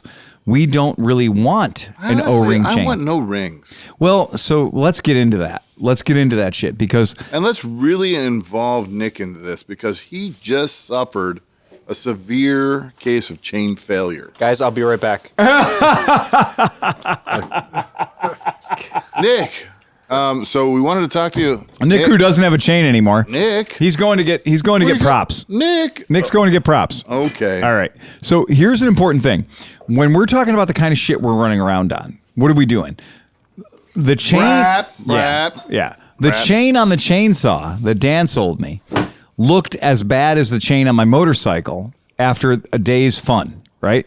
They were both equally rat fucked. So you don't want to have an O-ring or an X-ring chain. And here's the trick that I'll tell you guys. Well, and here's one of the differences. Yeah. Chainsaw has you put bar oil in there. Constant and lubrication. It's constant lubrication. Constant lubrication. You don't have that one on a bike. Yeah. O-ring or X-ring And chain is on these all bikes, about. we don't have the venerable Honda enclosed chain. This is true. So when we're talking about chains in general, when we have a low horsepower vehicle, when you have a small motor, when you have not a lot of horsepurs, one of the things that you should be aware of is that having an Nick is O-ring. handing Phil something. We'll get to that. We'll get to that. Chill out. So when you've got a small amount of horsepurs, There's no chill out when I'm drinking bourbon. when we did, so when James and I were doing, do you guys remember when we did the the Mad Asses? Yes. So when we did the Mad Asses came from the factory with an O-ring chain. And we were putting different motors in them and trying different gear ratios to make the bikes really sing. I do remember that. Yeah, and I was kind of like, you know what?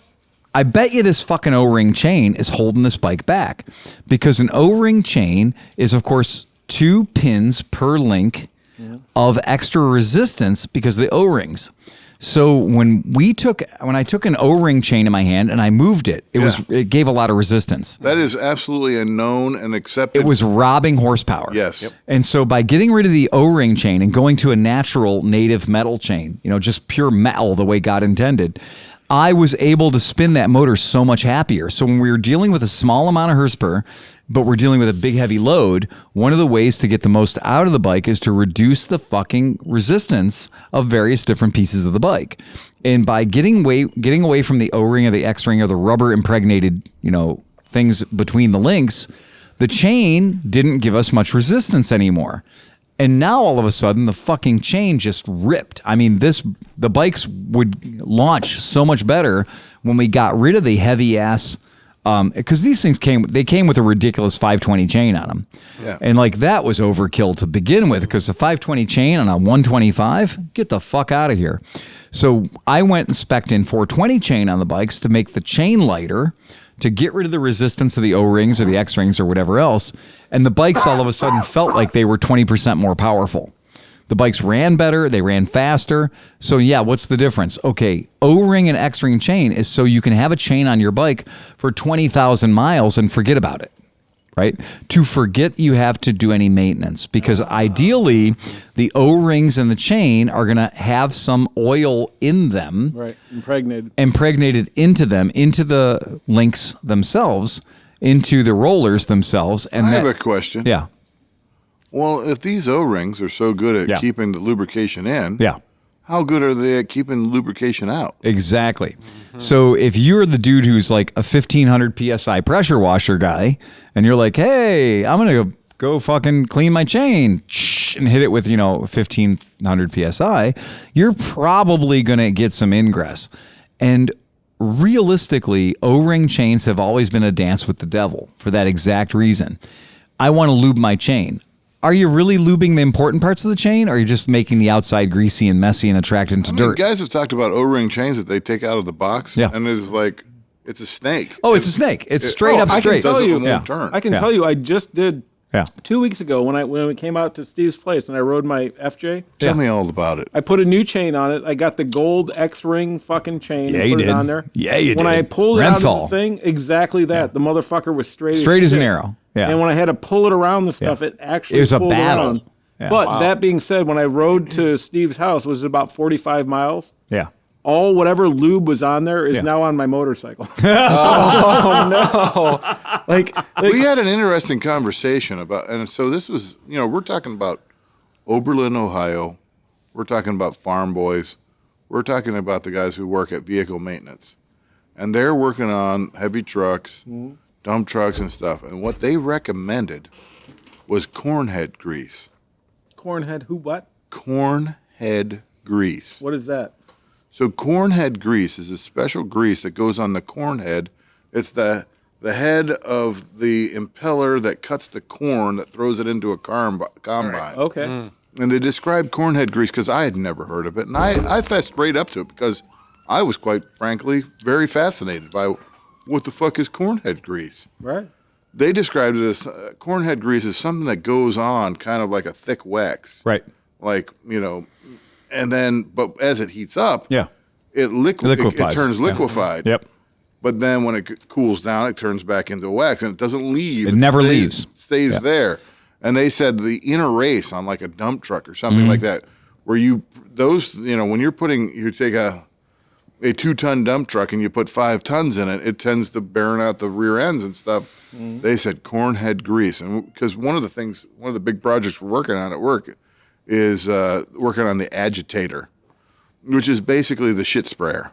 I was going to say, agitator's not a terrifying word until we remember what you move for a living. Yeah. What are you agitating? You are agitating a lagoon full of shit. If you work at Mally's Chocolate, I want to lick the agitator. Yeah. But if you're not working at Mally's Chocolate, This is a thing that has Yeah. a propeller yeah, I'm sure it does. this big on it, Yeah. followed by But there's not an awesome boat hook to it? followed by a Cutting wedge. cutting wedge, followed by a Is that a rotor. golfing term? So what it does is I would know that. it will make an entire pond Right. agitate. Oh, sure. Yeah. It'll get So a it turns a convection pond into a milkshake. So where you have solids, it will turn it all into a milkshake. It turn it into a pudding, We should call Vitamix about this. and then it will suck it up, and we'll send it to the press where Steve will be sitting on his throne. Okay, so back to motorcycle chains. So it turns out, But to bring it all the way around, yeah, I'm not a big fan of O-ring chains. I get it. Yeah. I mean, I will douse my chain with WD-40, the thinnest shit that I can, especially when I first get a bike. That's Yeah. the first thing I do. Yep. Just to get a good soak in there and try to get all those links freed up that have been sitting for years or maybe out in the weather or whatever. And once you get them all freed up, then maybe I'll use something heavier. You go higher on the force continuum. Yep. I like T9. Bow shield. There is, yeah. So in that thing, if you want to be that guy, and I always love that guy. So there's a product called Chain Wax from a company called Putoline, and I'm just gonna advise Say it you guys. again. Look, chain wax, no shit. Yeah, we all know chain wax comes in sprays and cans and everything else. But I'm going to tell you that came from somewhere. And where it came from is a company called Putoline. In other words, Puto. Hey, Puto. Yeah. I know where this is coming. Hola, Puto. So look over your shoulder. So Where's Puto, Oscar when we need him? I know we need him here, right? Because he would tell us what the correct pronunciation and the definition of Puto is. So it turns out that chain wax, Putoline, right? So chain wax is actually one of these things that is meant to have your chain put into that can. So just like we have chem dip for cleaning carburetors, where we take the carburetor and we put it into the can. In chain wax, the idea is it looks like a shoe polish can. Yeah. Well, guess what, guys? Here's an extra tip from your Unkie Phil. If you have black colored boots and you want to make your boots awesome, take a can of black kiwi, accept no substitutes, black kiwi shoe polish. Take the tin lid off, not plastic, it's a metal can. Take the tin lid off, light your lighter up, and burn the kiwi. It'll light on fuego. It's awesome. It'll sit there and burn like a fucking candle. It smells pretty bad, but anyway, once you get a good head of fire going, Creme Brew Kiwi. once you get a good head of fire going and most of that kiwi becomes liquefied, then take the lid of the can. Don't blow it out. You will blow flaming wax all over your yard. I'd like you to blow it out while I have a video camera. Nope, but, don't do it. They'll teach you this shit in basic training in the Army every time. Well, we used to have black boots. We don't anymore. But anyway, back when we had black boots, this was the technique. You take the lid of the kiwi, you put it on the kiwi can. That shuts the fire off. You take the lid of the kiwi can, you take it off completely. You take the brush of your fucking shoe brush, you dip it in the tip of it, liquid fucking black wax. Just the tip. Just the tip. And now you can work that into your leather. It gets in because it's a liquid and it goes into the leather and then your brushing brings it up to a high shine. And it's also waterproof. This is the same thing for your fucking chain. Yeah. And it's called Putoline, P-U-T-O-L-E-N-E, Putoline. And Putoline works a treat. I got to tell you, if you have a motorcycle chain like this, and you want to take it and you buy a can of Putoline, which is going to set you back about $25, right? You take it and you can reuse the Putoline over and over and over again because what you're doing is you're actually immersing your chain in the Putoline. And what we're talking about is paraffin. Paraffin. It's And exactly right. I mean, like back in the day, motocross guys, Yeah. clean your chain really good in gasoline. Yep. And do then what?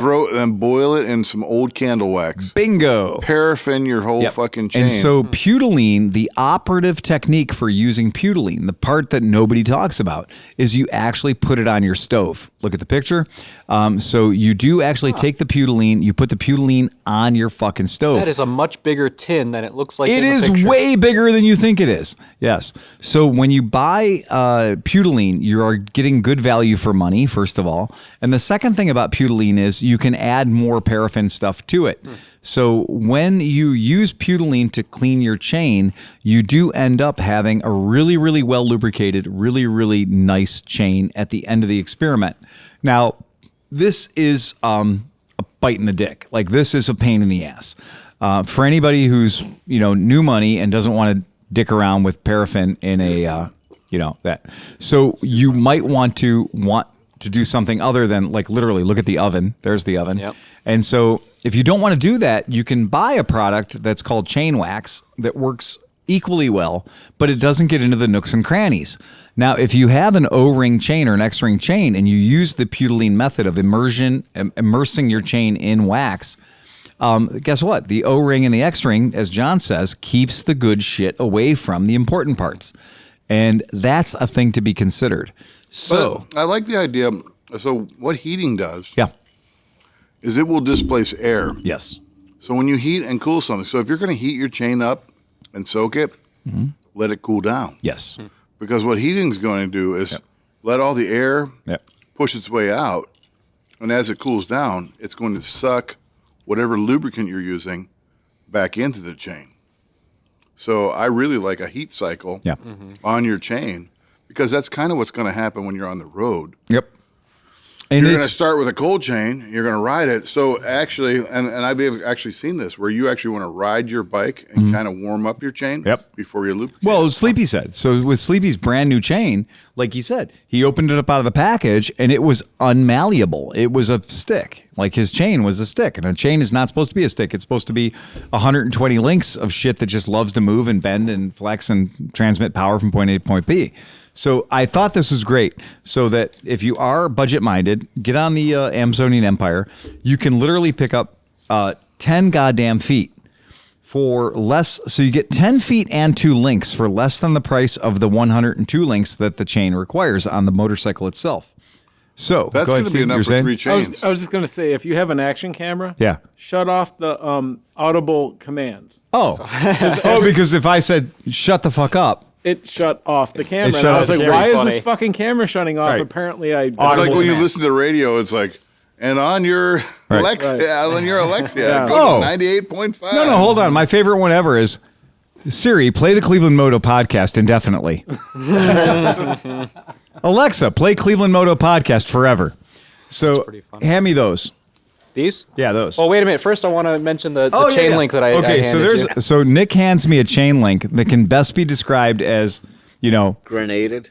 Exploded. Can we pause the podcast so I can wrestle with Steve for a little while? No, my God. we can't. Just do it on camera. Right, fine. All right. So this came off your Suzuki? Yes, that was an O-ring chain. It was an O-ring chain. But as you can see, there's a lot of metal on metal action going on. That's an important thing, because I would like to say that despite this being an O-ring chain, there's a pretty fucking clear evidence of a lack of lubricity. So this O-ring, as John said, an O-ring did not let lubrication get into this fucker.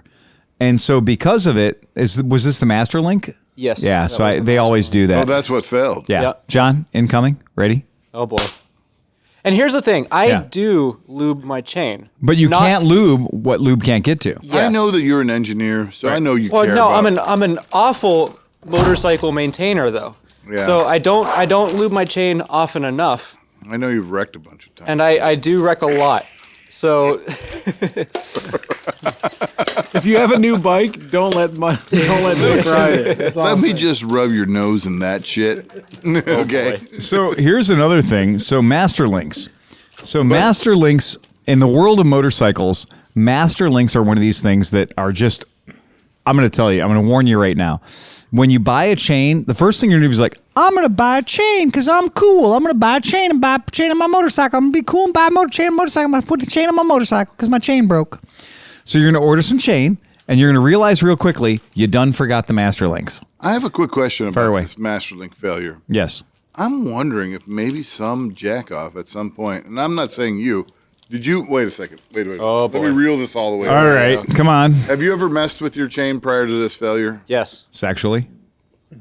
We'll talk about this later then. Oh no. Yeah. I'm going to go, but I'm going to use the restroom. I also right. have a tip about chains when you guys are done. Okay, so anyway, so master links, whatever motorcycle you ride right now, today, whatever motorcycle you ride, I don't care what it is. If your motorcycle has a chain as a primary drive system, open your owner's manual and figure out what your fucking master link size is, okay? Figure out what size your master link size is, and then go on something or go to your friend's motorcycle shop or whatever Buy a gross. and walk in the door and say, I need a half a dozen 420 master links Right. or 530 master links, because that's bigger. So get some master links, because master links are cheap as chips. I mean, they're legit. They're cheap as hell. Yep. And the crazy thing about master links is if you have 6 master links, you have a chain. Yeah, you can always put it together. You got it. Master links are just little tiny chains. They're just wanting to be a chain. They're like Lego pieces, right? Well, think back when Honda came out with the Cub. Right. They trusted their riders Yeah. to add links to Yeah. it to use the low Range or high range. Right. Right. You could literally run the bike on the inner sprocket to have high speeds, or run it on the outer sprocket to have high Comes torques. with a section of like 6 links or so yeah, of chain. it came with bonus chain. I posted your bike that I bought off of you, Yeah. saying I might want a new motor on the clone thing, right? Yeah. And all the guys were like, well, dude, you have the wrong wheel on the back. It has like 2 sprockets. It has 9,000 teeth. Yeah, and I was like, no, that's the way it came. Yeah. And you could, and they're like, everybody's mind was blown that actually is a thing.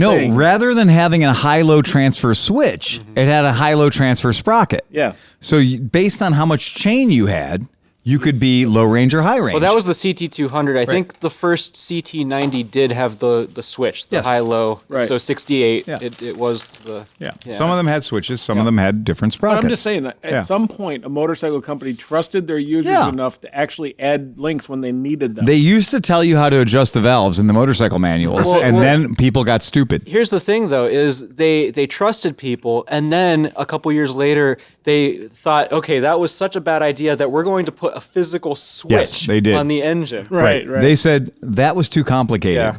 Yeah. Well, the real ideal was quit trying to pull your Jeep with your CT90. Because if you'd stop trying to pull your Jeep with your CT90, maybe you wouldn't need all that shit. Anywho, Master Links are magic.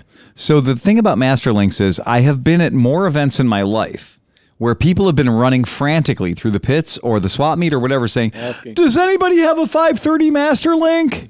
Because look, we all know the tricks for shortening a chain by moving the sprocket or by moving the wheel closer and closer and closer to the motor. Right. So if you have a bad link or you have a blown out Master Link, you can move the wheel closer to the motor and need less links in your goddamn chain, right? But you can't do that if you don't have a Master Link. Right. So if you don't have a Master Link, you need a very fancy tool. What's that? I said zip tie. Yeah, well, okay, yeah, we'll get into that. We're not going to get into that. But Master Links are funny because Master Links have a stupid little clip on them, and the stupid little clip goes away from the work, is what I like to tell people. Lincoln makes the best Master Link. Really? I didn't know that. Lincoln, Electric? same company? I had no idea. welders? Oh, you mean yeah. Anything can be a Master Link if you have a welder. Yeah. Zap zap. Best Master Link ever. Zap zap. Hell, I could fix that piece of shit Nick brought. Zap, Dude, I was like, whoosh. me too. I was sitting there. I was like, I've seen TRW packages. I've seen all kinds of packages. I've seen packages with. Have you ever heard of the Lincoln Link? Yeah. Now I have. This fucking thing. Look, this bitch came from China. It's hermetically sealed in one hermetically sealed package, in another hermetically sealed package inside of that one. They do not want you to get the fucking COVID from these links. So yeah, that's it. So you want to know my tip? Yeah, what's your tip? So after many years and years of not having chains, because most of my bikes were shaft drive. Yeah. And like the chain bikes that I did, I either traded or sold before I needed to change the chain. That's true. Yeah, It's been a while since I changed a chain. Right. So if you're in the position of never changing a chain and you're going to change your chain, Yeah. before you put the bike up on the center stand, before you take off the old chain, before you do anything, Right. get the nut off your front sprocket. Yes. Hell yes. Yes, because if you don't do that, you're going to either damage your transmission Yeah. or you're going to have a really bad day. Okay, what Steve's talking about is Yeah. Well, that's when you were doing that whole project. I'm like, you already took your chain off, and now you're trying to get your canter. Yeah, I forgot. I was an idiot. Yeah. But fortunately, you told me to drape the chain over and get the tension on the rear wheel and then drop it back down, and that's what did it. Then I took That's exactly what I said to you. Yeah. And I took the Dugga, and it came right off, and it was fine.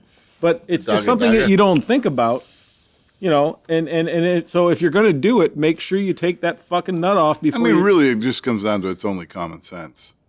And I have none of that, so yeah, right. No, but it definitely worked, and it's a thing. Like if you just start off and you loosen it, you're not gonna you're gonna take it off at some point. So loosen it before you start the whole process. Basically. I think I saw something there actually is a tool for holding your sprockets or something when you have to take that off. But you don't need it if you just leave the fucking chain on. Yeah, or you get somebody like, hey, hold my rear brake while I'm gonna blast this counter. You know. Which at the same time, so I was about to buy. Sometimes you forget you have shit. And so my dad passed away, and I knew he left me tools, and I forgot that we had a good, God rest his soul. God rest his soul. Or whatever you But a 55-year-old electric fucking impact wrench. I saw that. Yeah. I got a little boner. It was good. It's a good Because I have a slight collection of all the aluminum Craftsman power tools. Yeah. And so that one is like, ooh. And it fucking killed it. It was like, done, off. No problem. Yeah. I bet you none of those all metal housing electric tools had a third ground prong. No. In fact, my drill will fucking zap the shit out of you if you're not wearing a good insulated pair of shoes. Really? Oh, yeah. I did not know that. I almost got electrocuted like that. Yeah, I've got one of those. Oh, yeah. That one drill I have, when you grab it, it's like, oh, hey. But They're I just giving want me to a know. little more feedback than I wanted. But 55 years old, that fucker. It's unbelievable how good it is for what Well, it is. Yeah. That means it's better. The older, the better. Yeah, I think you're right. I mean, and like you can Until hold. you get back into the 1800s, then probably not. No. No, back then they were still improving things. It was steam, though. steam. You get out, pull out your steam drill. Dugga. Yeah, well, and I'm sure at one point that definitely existed. Oh yeah, how tight do you need it? 3. There was let's just say there was a point in time where all drills were cordless drills. All drills are cordless. At some point, When having a cord on you a drill became an steam. option. When- Did you pass the steam cup? We kind of want to keep it down here, Phil. I'm Yeah, sorry, so- bruh. Sorry, bruh. Can't help you out. Can't help you out on that one. So an hour and 34 minutes into the podcast, So what we've was our hit next one podcast? topic. I mean, 2 topics? What topic did we hit? No. Okay, we haven't hit any topics. That's even better. All right, excellent. It's April Fool's, motherfucker. Yeah. Yeah. Take that. if you thought for 1 minute your jacked up ass was going to come tell us how to run the fucking podcast. I don't care how old you are. I don't care if you rode the first motorcycle and you come into my shop and you tell me how to do my podcast better. There's a hat that needs fucking. No offense, Canada. No, okay. And we mean that in the most loving way possible. Okay, so not fucking around, but so there's this guy, Chris Smith. He used to come to the podcast. No relation. Oh. So we have a podcast. We have a podcast listener by the name of Chris Smith. The Doppel Christmas. So this Yes. guy's probably actually funny. He's from Missouri. Oh, Missouri. So this dude inherited like 3 kids from his buddy. fucking ice cream. oh Premature yeah, you demise, talked right? about- yeah. So this dude came in and like he's a podcast listener and came in and bought 5 SSR mini bikes. He posted on Moto Stories, would 5 fit in the back of an 8-foot pickup truck? And I said, well, Yes. Phil brought 6, so Yes. I think you're all right. Yeah. So this guy showed up with one of his kids.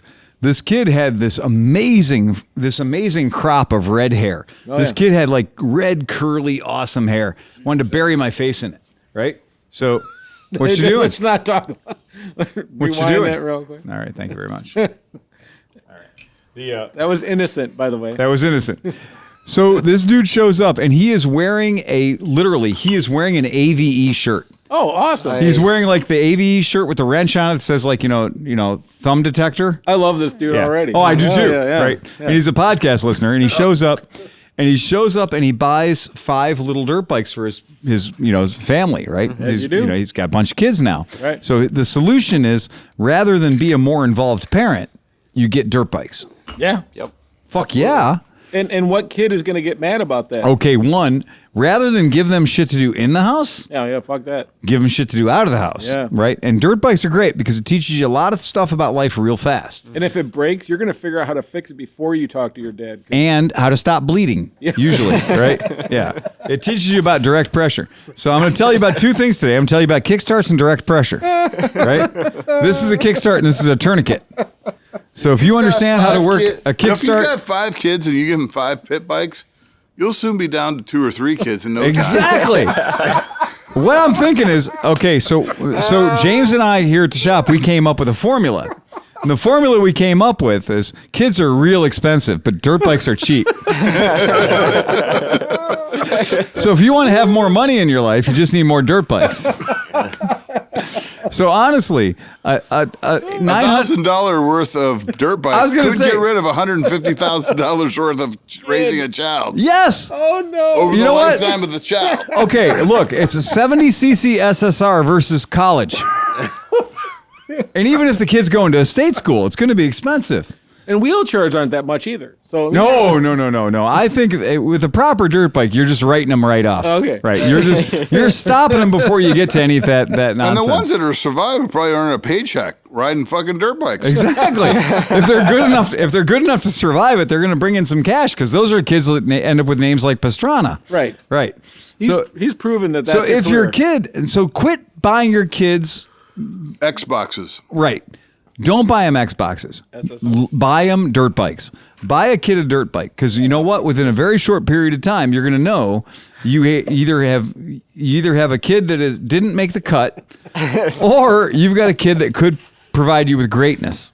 You know, honestly, Travis Pastrana's parents at some point went, he's not an A student, so what are we going to do? More dirt bikes. What do you think that guy's insurance rates are for his? Are you kidding me? He quit using the foam pits because it turns out foam is made of petroleum products. And so guys were doing doubles backwards into foam pits and the foam pit would catch on fire. Okay. If you double backwards into a foam pit and the foam pit catches on fire, that's your ass. Yeah, you ain't no getting out because you're at the bottom of a flaming foam pit. Have you ever tried to crawl through flaming foam? I haven't, but I heard it's a bad day. Yeah, it's not cool. Right. So anyway, There's nothing fun about that. Long story short, Chris Smith, no relation, showed up. And you know what? That poor son of a bitch who came on the AV shirt and his... So wait, he came from where? Indianapolis? Or I think Missouri, actually. Missouri? Yeah. He showed up, but our Chris Smith can't show up. Not here. That's it. This guy showed up, did business. I took the bikes outside. I randomly picked 2 out of the 5 and showed him that they started and ran. Because honestly, here's a tip. If you ever taken a large sum of money out of the bank... You go to the bank and you're like taking out like a large sum of cash. Don't let the bank teller count every fucking bill. You're going to be there forever. Randomly pick a couple of stacks and be like, count that, count that, count that. Right. You keep them honest, right? You know they probably did it right. And if you do go home and they didn't do it right, you have no case anyway, so you're fucked. Right. But anyway. Somehow the kid who bought my Ascot got $1,800 out of the bank at like 6 o'clock at night. Like how did you do that? And it was all in 20s. Okay, no, that kid's selling smack. Yeah. All right. I don't give a fuck what if it's tens. If it's tens, they're selling meth. If it's anything higher than that, anyway. And if it's singles, then his mom's a stripper. That's true. Well, I want to meet his mom. Right. Fair enough. I want to hear about the person that Nick sold the Bandit to. Yeah. After. All right. Yeah. So Chris Smith. Okay. Anyway, Chris Smith. Hats off to Chris Smith. No relation.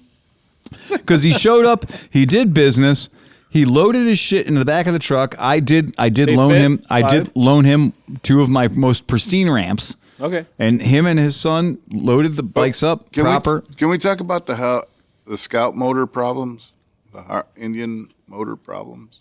We'll get to that. We'll get to that. Okay. I thought we were going to do the Harley Davidson Milwaukee 8 problems. Okay, we'll do that next. We'll do that next. Okay. But this guy loaded up and shit, and he was like, look, dude, you got a business to run. I love your podcast. I'm out of here. Wow, he's a good guy. This guy's all right. You need to invite him back for the podcast. Right? He earned his right. I want to see that dude at Mid-Ohio. Yeah. I want to see him at Mid-Ohio. Chris Smith. Because I tell you guys, if you catch me when I'm at work, you'll find that I'm all business. John knows that. Like, when I'm at work, I'm at work. Yeah, when I worked for the shop. Yeah. Everybody thinks this is like the bohemian scooter lifestyle. We're to smoke cigarettes. Yeah, this is like cool. Yeah, it's great, man.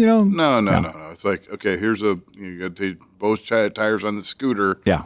It needs to be out of here in an hour. Right. The person's waiting. Yes. You know what I mean? Like it is not like the place where we lollygag around. If I brought my motorcycle over to your house and said, hey, I'm going to leave for an hour and a half. I'll be back to pick it up. Right. Yeah. You think you'd be done? Right. So when we're working here, we have 6 people. We have 6 people that have to get paid. Right. We have 6 people that need to pay their bills and support their family and everything else, or pay for their parrot food or whatever the fuck they have to do. Right. We have a weird crew here. That's you, Renee, who never listens to the podcast. Exactly. So it doesn't matter. That was lost on her. Yeah. But anyway, but no shit. This guy came in and was like, look, man, I love your podcast. Here's your money. I'm buying these bikes. They run, they start. Show me how that shit works. That's great. He loaded them up and off he fucked. I'd love to see Chris Smith at Mid-Ohio with his 3 remaining kids. Yeah. You think there's a 40% fail rate? We'll see. Well, and That's average. And it's probably about the same as the dirt bikes. And the cool part is that like he'll have 3 kids riding and then 3 bikes for sale, cheaper than you can buy them. Yeah. Could you imagine if you, imagine yourself and you had babies and they were all male. Okay. And you now are flanked by 5 An boys. army of clones? By 5 boys. Yeah. On pit bikes. On pit bikes. Look, man, that's Metalocalypse. And you were the father. You're riding something like a CR 500. Oh, boy. All the children are riding various sizes. Various little 2-strokes. And you have, it's a whole army of small 2-strokes. You would own the world. Yes, you would own the world. There's no wife that can stop you at that point. No. That's going on. But at this point, you got to play the odds because all of us who have siblings, so every one of us that has siblings, we know that in your sibling lottery, and I'm adopted. So I'm adopted. My brother's adopted. My sister's adopted. And honestly, my sister is amazing. She's fantastic. If you're ever in St. Petersburg, look her up. She's great. She's fantastic. My brother, landscaping, awesome. He's a dad. He's got kids. He has made my pressure of being a granddad or a father, no pressure on me whatsoever. I get to live the life of Riley. And you guys looked awesome in your Canadian tuxedos, so that's always important. Yeah, well, okay. So that was the 90s, and we did things differently. If you looked at the pictures from the 2020s in 40 years, they'll look different too. But anyway. Not too uncomfortable. My brother and I are not exactly the same people, right? And he's great at what he's great at, and I'm great at what I'm great at. But very rarely is it like, okay, I put my dick somewhere warm and then all these children come out and they're all actual clones of myself and my wife. Honestly, if you get a clone between myself and my wife, it's going to be a person much, much smarter than me. I feel like my daughter is pretty much all me. Yeah. She got all my genetics. Yeah. Poor soul. But she's actually turned out to be. She's looking at the new Broncos going, yeah, it's all right. She was a Mustang girl, though. So well, that's nothing wrong with that. That's okay. As long as you keep her away from the Fox bodies. Yeah. Yeah. She'll be fine. She'll be fine. That's exactly it. No 6 cylinders. No. Can't have a 6-cylinder Mustang. That's a sin. Not going to happen. EcoBoost is also out. Not under my watch. Not as long as I'm your father, God damn it. Bring back a proper... You will lose your license at 16. What about the SVO? What about the SVO? 4-cylinder SVO Again, Mustangs. that's that weird quirky shit that they had to do in the late 80s and early 90s to Box make body, right? Yeah. It makes emissions and stuff. They also had the You already made that mistake with your kids. I'm not making it with mine. Yeah. What? They didn't buy any SVOs. As far as I'm concerned, Mustangs should always have 8 cylinders. It's just a rule about being, quote, a pony car that is also a muscle car. It can be a small block, but it should still have 8 cylinders. If you have a 6-cylinder Mustang, that's showing up 2 inches short of the gangbang. There was a... Let's take, for instance... See, I'm a fan of the inline 6s because I'm a BMW. Let's take, for instance, yesterday. Let's take, for instance, yesterday when the kid drove away from here after looking at a 0. Oh, my God, yeah. In his white Mustang. He had a white Mustang that from the outside of it looked like Fast and the Furious, but when he pulled away and he put his foot in it, it sounded like literally a half-inch drill bit had been attacked all of his exhaust system. I don't know what it is about the V6 Mustangs. That is the most soulless sounding It sounds engine awful. I've ever heard in my entire life. It's the ginger of cars. It's the ginger of cars. Oh, man. Oh, that's terrible. All right, next topic. Where were we going? There was something that was circling around the drain there for a second. So there was the Harley Farkle. We'll get to that. Don't worry about that. Yeah, that's fine. We'll get to that one. So anyway, did anybody here? Did anybody here buy a new bike this week? Yes, somebody did. Somebody did. Oh, Nick, hold that up for a second. I did. Hold that item up. I bought a new bike. I wanted to say this: if you do crash your SSR, I did find out that these levers, these awesome fucking adjustable, beautiful, sweet ass fucking levers, and I did mount them up. Fucking $12. Yeah. Nice. No, that's for a set.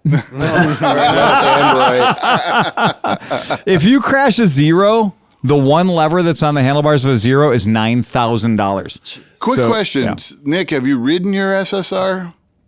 Yes, I have. Oh, you were out there the other day. that one day. that we were Unlike out there, Oscar, yeah. he didn't just take the SSR that was the furthest back in the garage and ride Fuck it, mine. I'm not digging mine out. I'm just going to grab the first I'm going to one. go take Phil's SSR out. So to answer First your one on the question, shit heap. so to answer Wait, your there's question, been a lot of questions asked. Which one are we on? who bought a new bike this week? Well, I sold two did. motorcycles. I bought a bike this week, Who and sold from a bike? Nick. Yes. Who bought a bike? So Nick Talk sold about- one bike to me, Yep. Horse trading. which is a mint condition. Well, If you put a mint on the seat, yeah, right. I'll Exactly. tell you what, I've seen a lot worse.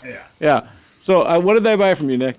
you bought a 1964-ish Honda CT200. And I was super drunk on the couch, and you posted that. And I was Oh, like, I think I want That's this. exactly where I wanted to find you. no such thing as a CT200.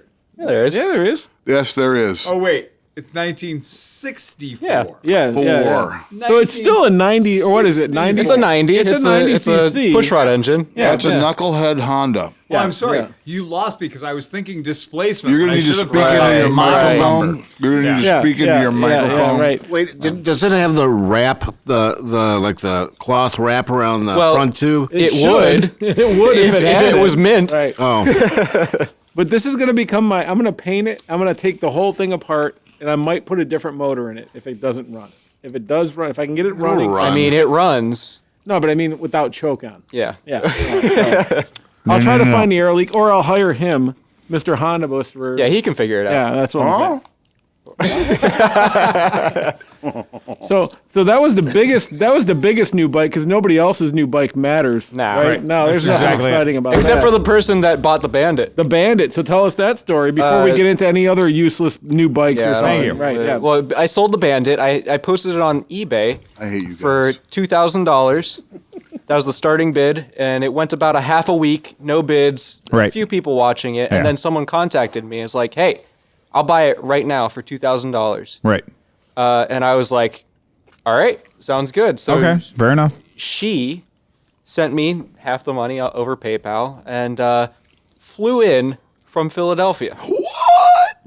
Renee bought her Bandit. Uh-huh. Renee bought a Bandit 400 black, also on eBay, Mm-hmm. and also for $2,000. Okay. Yeah, that's very cool. That, Well, yeah, That's awesome. that bike was worth it. It was a good bike. Yeah, no, I loved that. I had that bike for almost 3 years, and that's the longest I've ever had a singular motorcycle. That was the only bike that ran for a lot of the time. that was legit. That was your reliable steed. Yeah, 100%. Yeah. And so she flew in to the Akron-Canton airport. I said, I'll make it easy for you. I'll ride down to the There are airport. planes that land in CAK from Philly? Yes, there are. Yep. So I met Hold her. on, stop the podcast. Oh, boy. I'm sitting here drinking brown liquor. You Yeah. are? I don't drink brown liquor. No, yes, you do drink brown liquor. I think we all can fucking I think we all can testify to the fact that you do drink the shit out of brown liquor. You drink the motherfucking bejesus out of brown liquor. So much so that you've been banned from drinking brown liquor in 3 states. So back to your original Stop the Podcast. The supposed There are blue brown liquor states. drinker won't drink brown liquor with me. Dan Kromke. He's been drinking brown liquor the whole night. Oh, him. Oh, you mean your boss? That's because one of you two has to be functional tomorrow. He's made a decision. Nobody has to be functional tomorrow. Okay, we'll get to that in a minute. Hold on. Friday. It's Nick's story about the girl flying in. So, girl flying in. Okay. So she flies into Cleveland, Akron, Canton Airport. I met her in the short-term parking lot. She did not take it for a test drive. She gave me the other half of the money, and she rode to Texas. Nice. Wow. I did the same thing with a Honda Hawk, but I had to put tires on it first. Well, that She legit straight up gave you money and off she fucked to Texas. Yeah, she kicked the tires a little bit. She was What about registration? Did she just use your plates? I or? don't want to talk about that. No, she has nondescript Pennsylvania license plates. That's that are perfect. Good on for there, her. so Good for I believe her. they belong to a BMW F800. Who but cares? I don't give a shit. Look, the fact she rode to Texas. Yeah, Austin? She think sounds so. like an Austin girl. Yeah, yeah. How big were her balls bigger than yours? Yeah, 100%. Yeah. Well, and she's just planning on going to Texas and riding around down there for a little while, and then riding it back to Philadelphia. she's robbing a bank in each state. I love this girl. Okay, for the record, I love this girl. Yeah. No, she seemed super cool, and she has a What age ton group? of What age motors- group is she? I would say maybe 70? high 40s. Oh, High Yeah. 40s. Good for yeah, her, right yeah. on. Yeah, and What's her first name? What was her first name? Carolyn. Carolyn, you rock. You're yeah. No Yeah. shit. That's Yeah. fucking baller. Yeah. No, she. I'd like some follow up on this. Yeah, me too. She was rattling off a list of motorcycles, and I caught half of them. A lot of them were BMWs, KTMs. Yeah. She also has a Honda Super Hawk. And Oh, she's Wait. several- An she's a- older an Hawk? old- yeah, An older Hawk. It's in pieces right now. But Okay, all right, yeah, all right. Yeah. Oh, she's cool as We could fuck. help her out with that. Oh yeah. Yeah, I mean, honestly, if you're buying a Suzuki Bandit 400, first of all, you're our people. So if you're buying a Bandit 400, we already love you.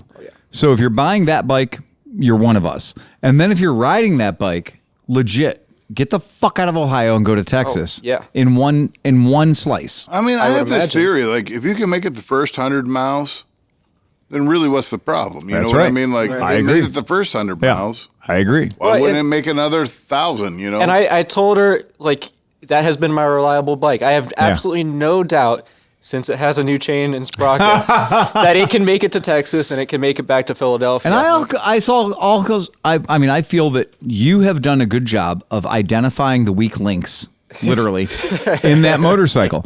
And so I would totally buy that bike and ride it to Texas. Yeah. But I'm glad it's with an owner that will enjoy it. So has there been any follow-up? No, none Pictures whatsoever. of her in Nope. Austin Nope. I told on her. College Street or No, I was like, picture of a bat in the frame maybe with the let bike? me know when you get back to Philadelphia. And- Shit, And really? she was like, okay, that'll probably be in a couple weeks, but maybe. I love this woman. Yeah, she's all right. Oh, that's fucking great, man. So now that we've heard the coolest Wait, story of wait. Wait a somebody second. getting So new she's bike, been way cooler on your bike than you ever were on your bike. That's absolutely correct. Then again, she fits my bike a lot better than I do. My Yeah, I knees could see never that. really fit the tank right. And, yeah, I can see that. You know what I Okay, mean? all Like, right. she's going to be the perfect fit for a Bandit Wait, 400. and I did, like, some of our rides did go, like, over 200 miles. Yeah. And And you know, Renee loved my CB1. She Yeah. was Yep. like, "Oh, this is the perfect bike for me." And Yep. she had a Bandit 400 at one Yep. point that she really loved. It's true. Well, now that we've heard the greatest story wait. of somebody buying a new bike and we don't really need to hear anymore, should we just move on, or is there something new? I think we should keep talking about weak Oh, weak links. John, did you happen to buy a new bike this week? Nobody cares about this, but I guess we'll hear about it. If you I think it's pretty funny that in last week's podcast we talked about how we were, we have at our shop we have the term called I'm punters. really not really prepared to discuss this. And so occasionally people will just like grab our chain and yank yeah, it. just yanking the chain. And so Renee is like, "Oh shit, McElfresh." I just like to know that I've already given you a 3-star review. Best scooter shop ever. Right. 3 stars.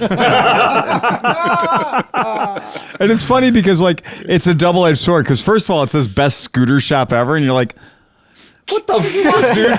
There's $9 million worth of Zeros electric motorcycles here. Right. We have motorcycles that go from 0 to 60 in 2.unknown seconds. but you also have scooters, so you're a scooter shop. But we're contaminated Yeah. because we have one fucking bike, like one Vespa, suck one dick, build 1 million bridges. You're not Bob the bridge builder. Suck one dick. Yeah. That wasn't just an exploratory weekend, Phil. You're a scooter shop. Apparently, I'm a scooter shop now for gift the rest that of my keeps life. on giving. Right? Yeah. Exactly. Yeah. Piaggio makes airplanes, bitch. And you know what? The guy who owns Piaggio, you know what his neighbor says? He sells mopeds. Bullet trains and airplanes. Go fuck your hat. It's not a moped. You sell So, wait, mopeds. so let's get back to this. The cheapest human being in I the really don't- history you know, of the planet. I hear what you're saying, but I really think this should be like next week's, and we should. No, This should be no. a whole podcast devoted to. No, the cheapest human being that would never buy a new anything or even a new, relatively new bike did what? Really, motherfucker. He sold an Ascot. Really, you're gonna Okay. go down that road? Oh my you're God. gonna follow in the fucking footsteps of the fucking Hoffert? That I gotta fucking croil my wallet open. I gotta spray it to fucking get my fucking All I heard all week my is hard-earned freedom fucking units out. freedom units. somebody was whining that He didn't know if 60 horsepower was enough to do 70. I just want to make sure I can rub your dick in the dirt, and I'm pretty sure that with half the horsepower, I can still rub your dick in the dirt. All right, so what did you buy? Wait. I have one. I want to guess real quick. Does it have fuel injection? Oh, we bought it here. Oh. So if you bought it here, my ass ain't peddling carburetors anymore. I know what it is, Yeah. but I'll let you say what it is. No, go ahead. Is it a Versys? Yes, it is. It's the last Versys. Wow. So I had sold my other Versys. The last verse. It's the last verse. Second verse, same as the first. Is it gangrene green? It is gangrene. It's fucking Kawasaki green. I know. I'm just saying. I love Kawasaki green. That's Parts lime blue, metallic. 9 Except parts for his yellow. bike. That's Yeah. lime metallic. Yeah. I don't fucking know 3 what parts it is. blue, 9 parts yellow. Yeah. The I just bought it because I had to. Fuck you all. I don't. because I had to. Because I had to. Wait, somebody bought your Ascot for way too much money. That's what happened. Really? Yeah. Wow. Honestly. I mean, realistically, how much did you get for your Ascot? How much did you get for your Ascot? That young gentleman did not pay too much money for my It was a Ascot. very nice Ascot. I'll give you that. It was a very nice you know what? Ascot. Fuck you all. 'Cause I'm drinking bourbon. Okay? So fuck you all. That Ascot was every bit of the $1,800 Exactly. I got. Nice. So your That's fucking- Ascot. You know what? Fuck you. That's Chinese scooter money. That's like $1,800. Like I $1,800. shit $1,800. FT. How many cylinders? Uno. Uno. You know what? What year? Hey, fuck you. Go buy me an Ascot for less. Exactly. Right now, today. Exactly. You Go can't. buy me anything for less. And you go on Craigslist right now. Right fucking now. And buy me a bike for $2,000 Right. that is running, rideable, with go a title. have fun. With a title. Someone Go have just fun. got one that With a rode to tittle. Texas. Exactly. Well, I'm just saying. I mean, I would rather have his Bandit than your Ascot. well, you could have had my CB1 a couple months ago I could for have. $2,300. But I don't buy bikes with carburetors anymore. Well, that's your fucking fault.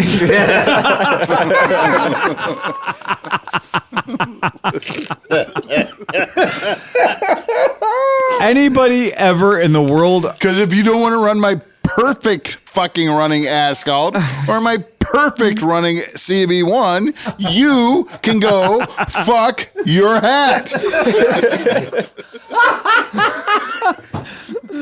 Yes. In our Two world, fingers of bourbon does. in our world, selling an Ascot for anything more than $1,200 is a win.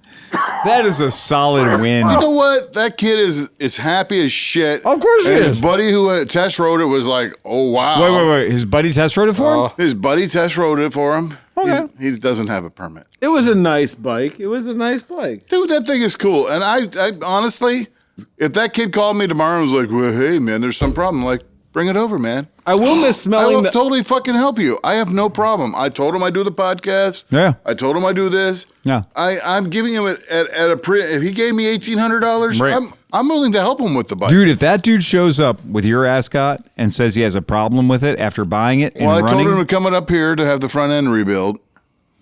I am going to miss smelling the Phil oil. will take care of him. oh It'll be boy, really cheap. this is gonna be It awesome. won't be more than $100. It's gonna be awesome. He'll fucking dude. do I'm it. gonna put this guy in the bone ripper. It's gonna be great. I'm going to miss riding behind you, smelling the burning oil, though. You know what? That's a Fig Newton of your imagination. Well, it beats riding the KLR with the enema seat. You guys suck dick hard. You know, So John did come over and we did make him prep his own bike. He had to air his own tires. We lightly charged the battery for him. I had to beg to buy this bike. Yes, you did. We made it uncomfortable. I tried to be like professional. I tried to just send in an email. I know he did. He tried to I go would through like all the to proper arrange- channels. I would like to make arrangements to take a test ride on this vehicle. Yeah, that's it. I tried to act like a proper customer. He did try to act like a proper I can customer. tell you, if you're ever dealing with Clevelandmoto, don't act like a proper customer. No. Come in here like the biggest fucking, fuck them. Yeah. Jeez. You got to get That's one right. over. Like, fucking Phil is your enemy. That's right. Come to battle. I was talking at work. We should have had about like 10 people call in and be like, "You got that Versys 1400, 2500, 2500, 2500." I got 2500. I got 2500 right now. Show up I'll sell it right to you now. right now for 2500. For 2500. The fucking 9 seconds after I sold him the bike for what I sold it for, an undisclosed amount. So 9 seconds after I sell him the bike, I get a fucking alert from NPA, National Power Sports Auction, where I buy bikes, that says, like, Harley Davidson, Yamaha, whatever. It says Versys 2014, $4,600 for a bike with twice as many miles on it. And I was like, and James was like, "You want me to call John?" And I was like, "You're the devil. We sold that bike." I mean, Yeah. I'm like, "Hey, dude." No, we were thrilled, honestly. You guys all know that bike has been here for 2 goddamn years. How many people have asked about it in 2 years? 9 million people, right? Like, legitimately, I had 3 How many Versys. of them showed up with the fucking money to I pay had for it? 3 Versys up until 4 weeks Versailles. ago. Versailles. Right. I had 3 Versailles, 3 Palais de Versailles. So I had 3 Palais de Versailles up until very shortly ago. And then very shortly ago, the world went, "Wow, what a great idea. A 650 twin that can do everything." And they all sold. But you did, again. I'm happy to have sold you 2 Kawasaki's. Well, 2 Kawasaki's. Look, the Verse, when you talk about a Versy, Yeah. it was never the bike that I'm a Honda fag. Yep. I'm going to say, Of the first order. look, Yeah. I'm saying fag. I'm not saying Camaro. No. And I mean it like that. I get it. Okay. Just like I'm a gun fag. Yeah. It's that way. Yeah. But the Kawasaki Versys, when you've got so much money to spend and you start boiling it down to what bike you would Right. spend it on, Right. boy, the Versy comes up high on the list. It does. I'm going to assure you that there are very few things in the world. There's You've got to be happy with one bike that you don't have to spend a whole lot of money with. the whole world right And now. my cheap ass, Yeah. you know where it migrated right to? Versy, baby. Look, the whole The world bro right deal, now. the bro The bro deal. deal on a Versys is a good deal. But look, the whole world right now is like spanking themselves on the ass and patting themselves on the back at the same time for like, "Ooh, dude, you know what the new cool bike is? Yeah. A Super Tenere 700. Oh. Like everybody in the goddamn world. Like it's the newest Is thing. the that- greatest idea like is that a never 700 that segment never existed. that nobody's ever thought of a 700cc motorcycle that can do everything. I got news for you. Yeah. A Tenere 700 Yeah, is 683 cc's. exactly. That is exactly 33 cc's more Yeah. than a. And you know what a 33 Versys cc's is? Not enough heroin. Yeah. So, like, when we talk about motorcycles and displacement, and we talk about like the idea of that, keep in mind that right now, what everyone's saying is like, "Oh, check it out. There's a new Duke. There's a new KTM. There's a new this. There's a new that." And everybody right now is extremely excited about We've invented this 700cc displacement. the 700cc character. that slightly displaces the 650 Right. displacement. And like we category. all forgot about 1987. But KLR, the 2022 KLR came out. That's Yeah. not even fucking fair that you're putting a KLR single cylinder but up it's against fuel your injected now. XSRs. Finally, and it still has a 5-speed transmission. 5-speed transmission. Okay, all right. It has LED lights though. Yeah, put that up against a new Versys. No, And the you can't. seat- There's no Does it comparison. have push Because buttons? the Versys would eat his fucking Right, of lunch. course it on was. the road. But if you're on the task, we're on the task. Come on, Dude, the Versys will fucking fuck you up. No, I do. Hey, I and you I know like what? the Versys. It's a great bike, and I can't wait to ride it and hump it like I wanted to. I mean, if it only has 60 horsepower. God forbid it I only has hear 60 that all horsepower. week. It just like, Wow, "Ooh, you mean 60 has horsepower." the same amount of horsepower as the world's first superbike, the CB750? Wait, Steve. My FJ09 has, I think, 104. No, 96. no, 90, it's up there. 92.5. It's 92.5. Yeah. Your African The problem- twin has see, 100. Phil, you see the No, problem it's I'm only working 90 something. with. I'm riding with a couple 94. cunts. Do you know the problem is I'm riding people? with a couple cunts. I love how people measure their dick. have 100 horsepower. When people measure their dick from the bottom. and think they know how to use it. Yeah, when people measure their dick from When the bottom. 60 horsepower is going to come along and fucking eat their fucking breakfast. But I didn't say that. I said that I don't I have got a an problem. 8-inch cock from Cunts. the top. Yeah. I have a 9 horsepower monkey that I ride on the freeway. No, you know what? Honestly, though, I'm very happy that you have a good, reliable bike that you can ride long Fucking distances, and it's sexy. And you won't. Do you still have your Super Tenere? No, I got rid of it. I know. I know. I know. You That had a locked lot of your dick horsepower. out. It had all the power in the world. I know, yeah. man, you know. It's the weirdest thing. So it's like I do run into people all the time that are like, "Oh yeah, man, I totally want to get one of those new KTM 490s Yeah, or right, whatever." right, I tell you what, Yeah. we trade bikes. You don't be fucking rubbing your nuts on my fucking Versys. That's all I'm telling you. I'm gonna leave a dent on. I your will tank. warn you guys. There's nothing more weirdly intoxicating than first and second gear on a Versys. Yeah. Because that bike is like, let's go do some crimes. Yeah. Like that bike, straight up. I watched the videos and I was like, it doesn't sound real good at idle. I was kind of like, but then actually experiencing the bike, I was like, whoa. Well, the problem with It's got a little like, especially with Dude, I wheelied. any Look, kind of pipe on that. If I put an exhaust on it, it's going to be real. I nice. wheelied Liza's Versys. I did unnatural sex acts to Liza's Versys, as you would do to as I would Liza. do. Liza made the mistake of loaning me her bike.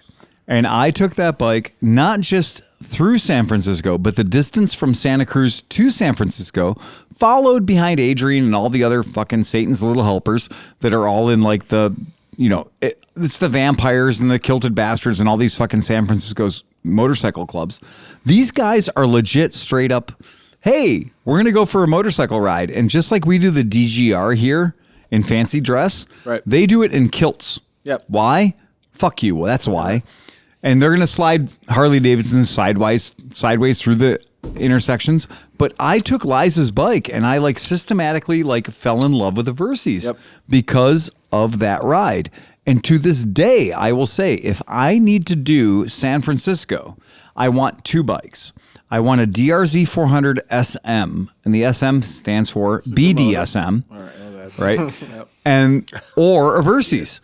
So the Versys or the BDSM is the perfect goddamn bike for San Francisco. And the weird part about the Versys is every time it's brought up in like a bike shootout or Yeah. something, they always stick it next to like some knobby tire KTM or something like that. And It's that's- always a V-Strom with knobbies on yeah, it. it's not what it is. No. And like so like all around like actual riding bike, especially for Ohio, Yeah, where you like can watch a video of a guy on a Versys jumping that motherfucker Right. and doing hill climbs yeah. and doing all kinds of crazy shit. oh yeah, no, it's a good on a bike. set of TKC 80s. Exactly. And there's a dude on Adventure Rider who modifies them, but he always starts with the frame, the swing arm, and the motor. Yeah. And he makes them into these crazy gravel runner bikes where all the plastic's on and shit. But those 3 items are the fucking look at jam. the one video of a stripped down Versys, Yeah.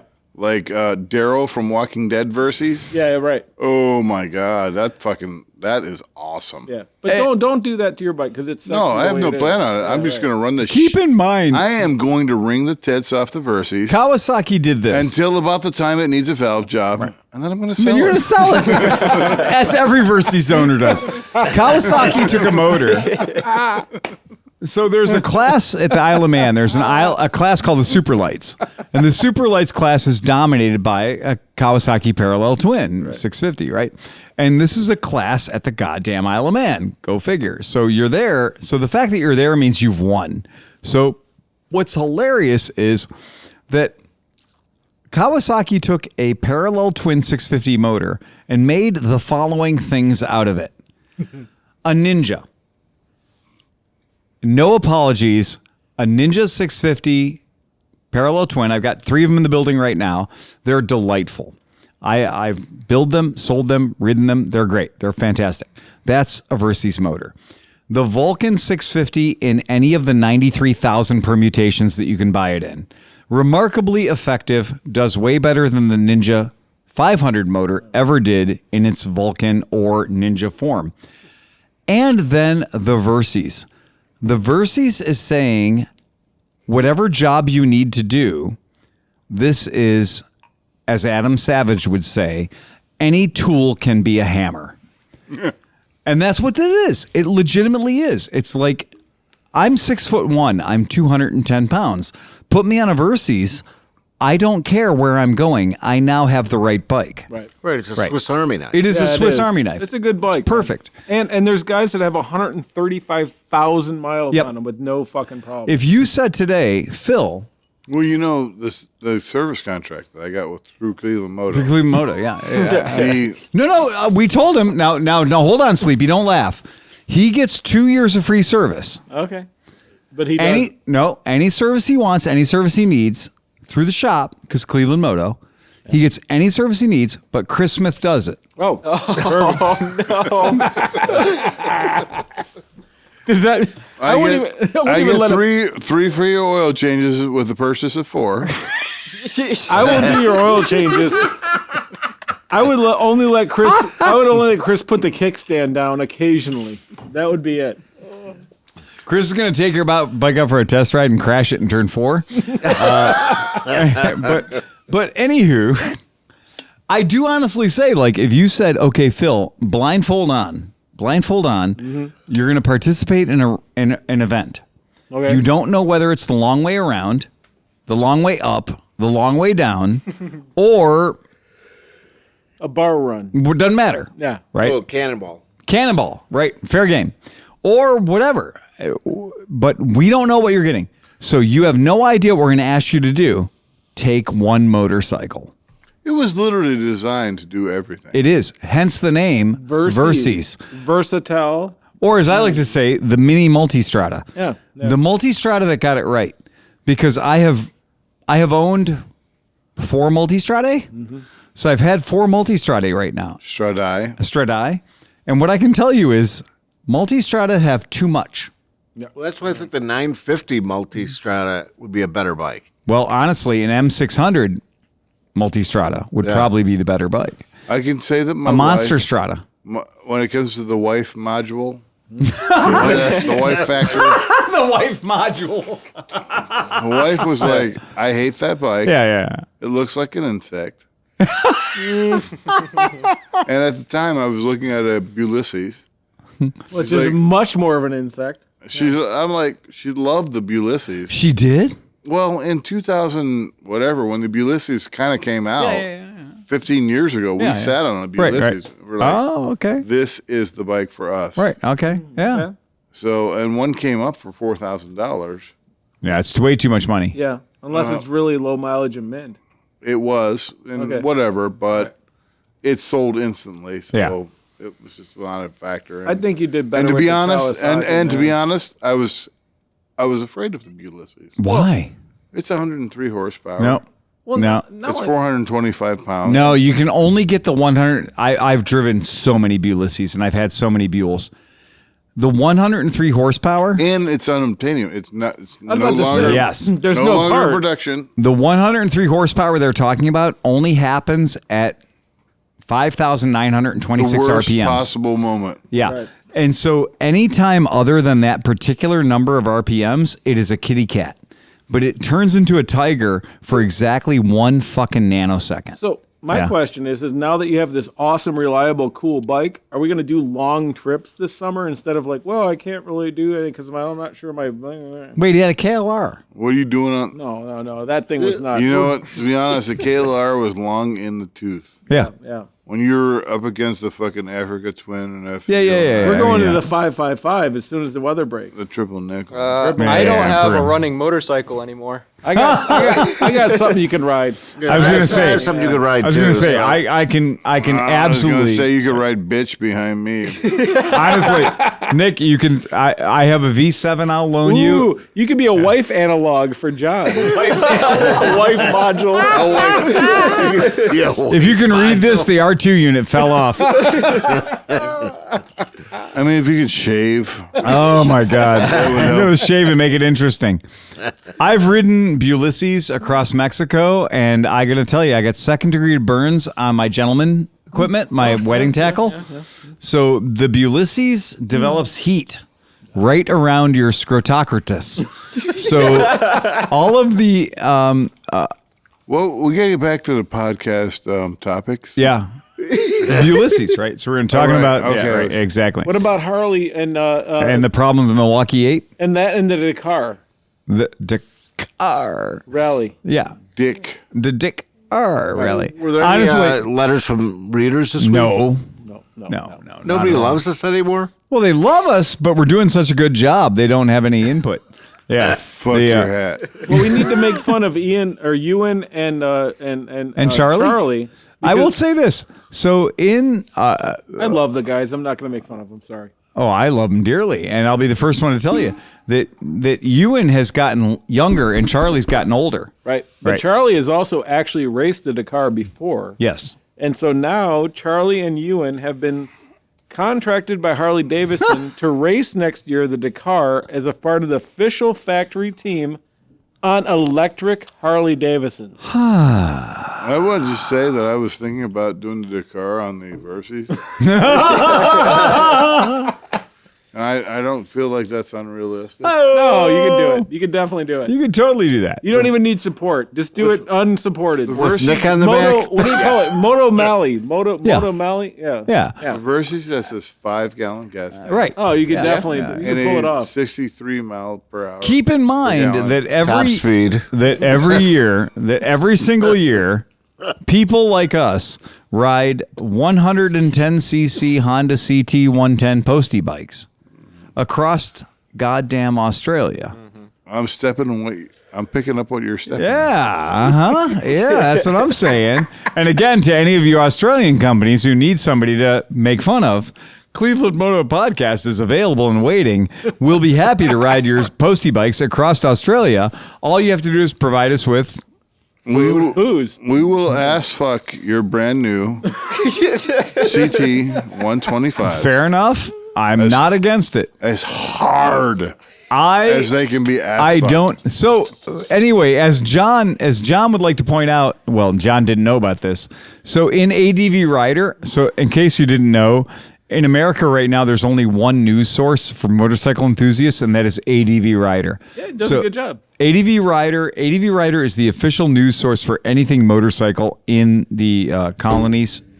Here we are. They put a little effort into finding out They do. and truth and stuff like that. And oh my Jesus God, this Christ. fucking guy. Dude, that is awful.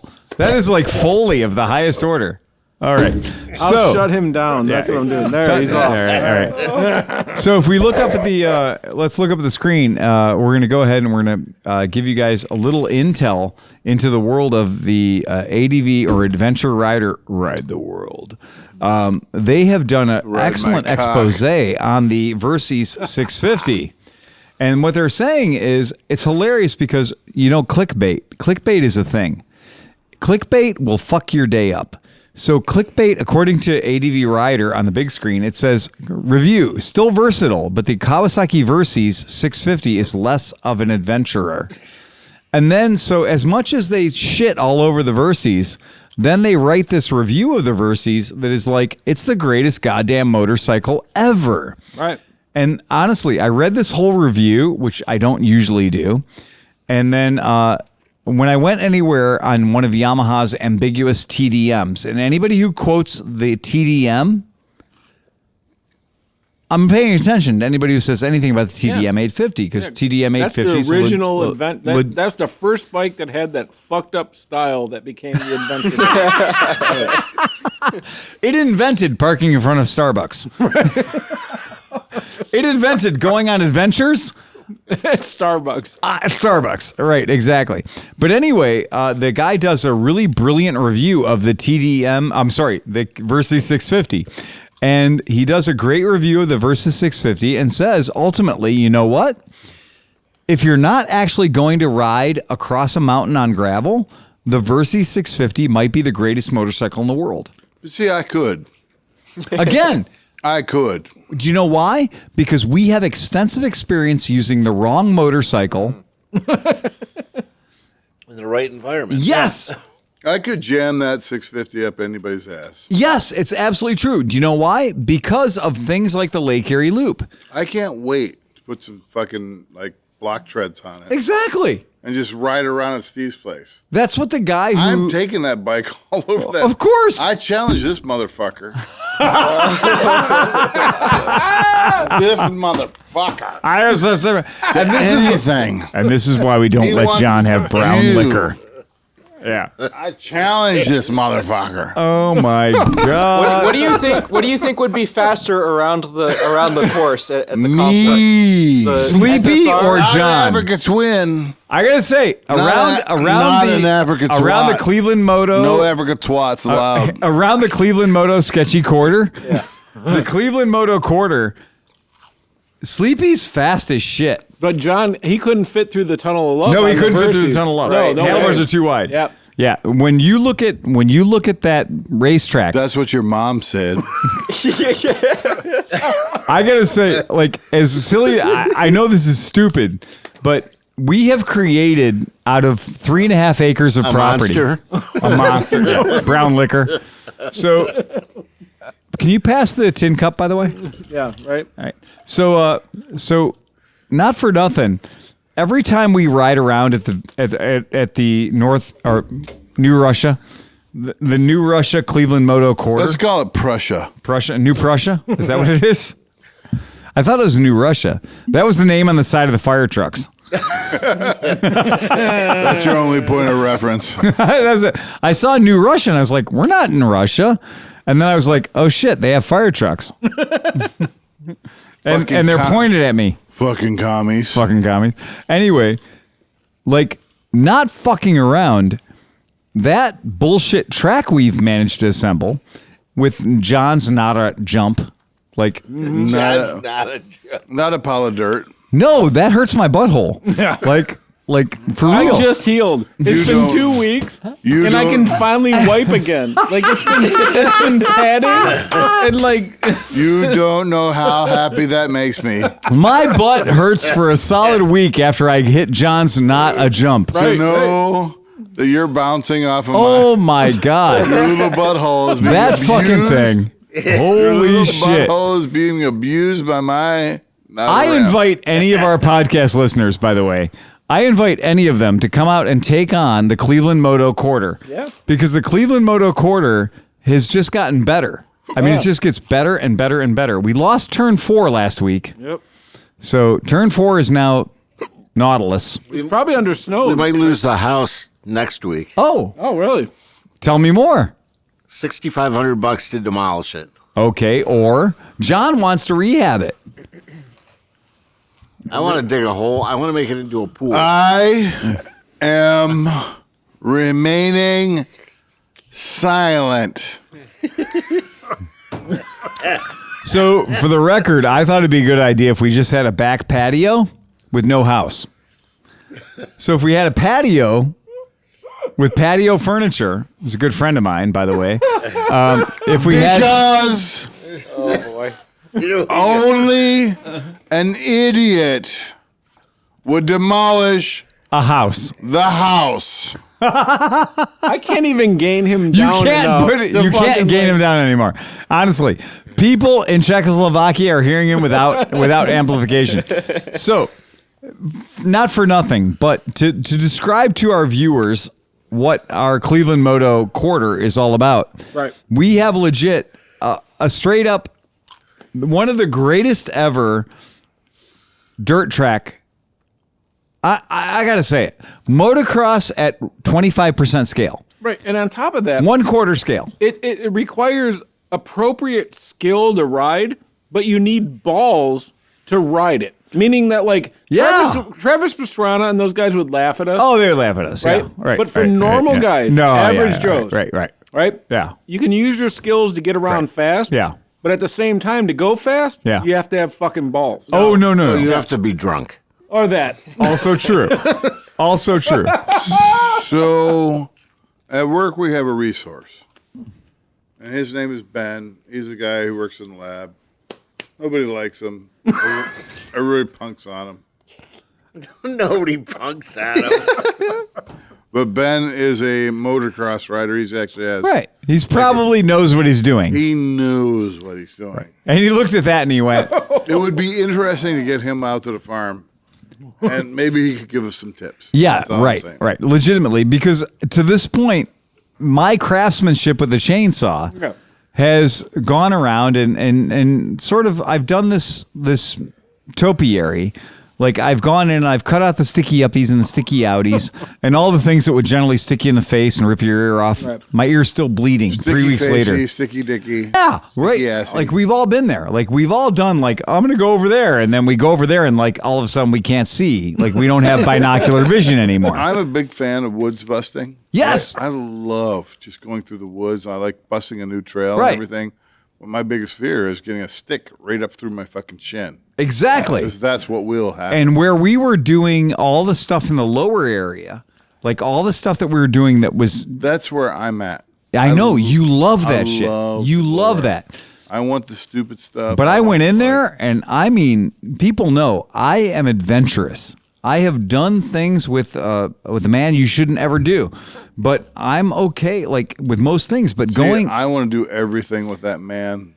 when we that nobody should ever do. I crossed a river that day. I crossed a river. We have a creek.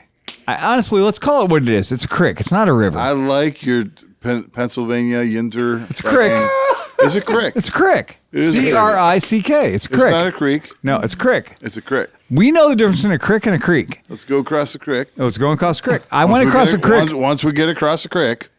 That 125 took me across that creek 3-4 times. Yep.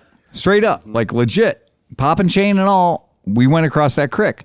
But we need to work in that. Like, we need to get into that creek, and we need to work that area a lot better. Because there's a whole lot of the world. Yes. There's a lot of the world to see out there. Exactly. Once you get in Once there. you get in there and just dig Just up in keep it going. and get like knuckle deep or maybe wrist deep.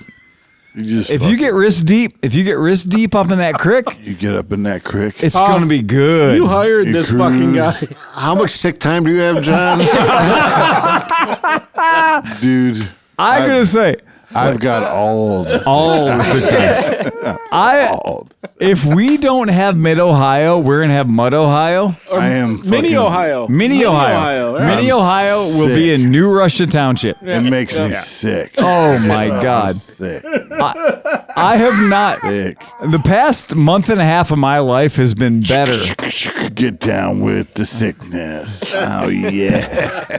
I'm pulling his mic down. No, I don't think you should. I think you should leave it right where it is. That's how you speak cursive. And that's why we don't give Johnny Mac brown liquor. I wish this was episode 302. So now we're going to talk about the problems with the Milwaukee 8. Yes. Okay. At 2 hours and 30 minutes. So ride fast and take chances.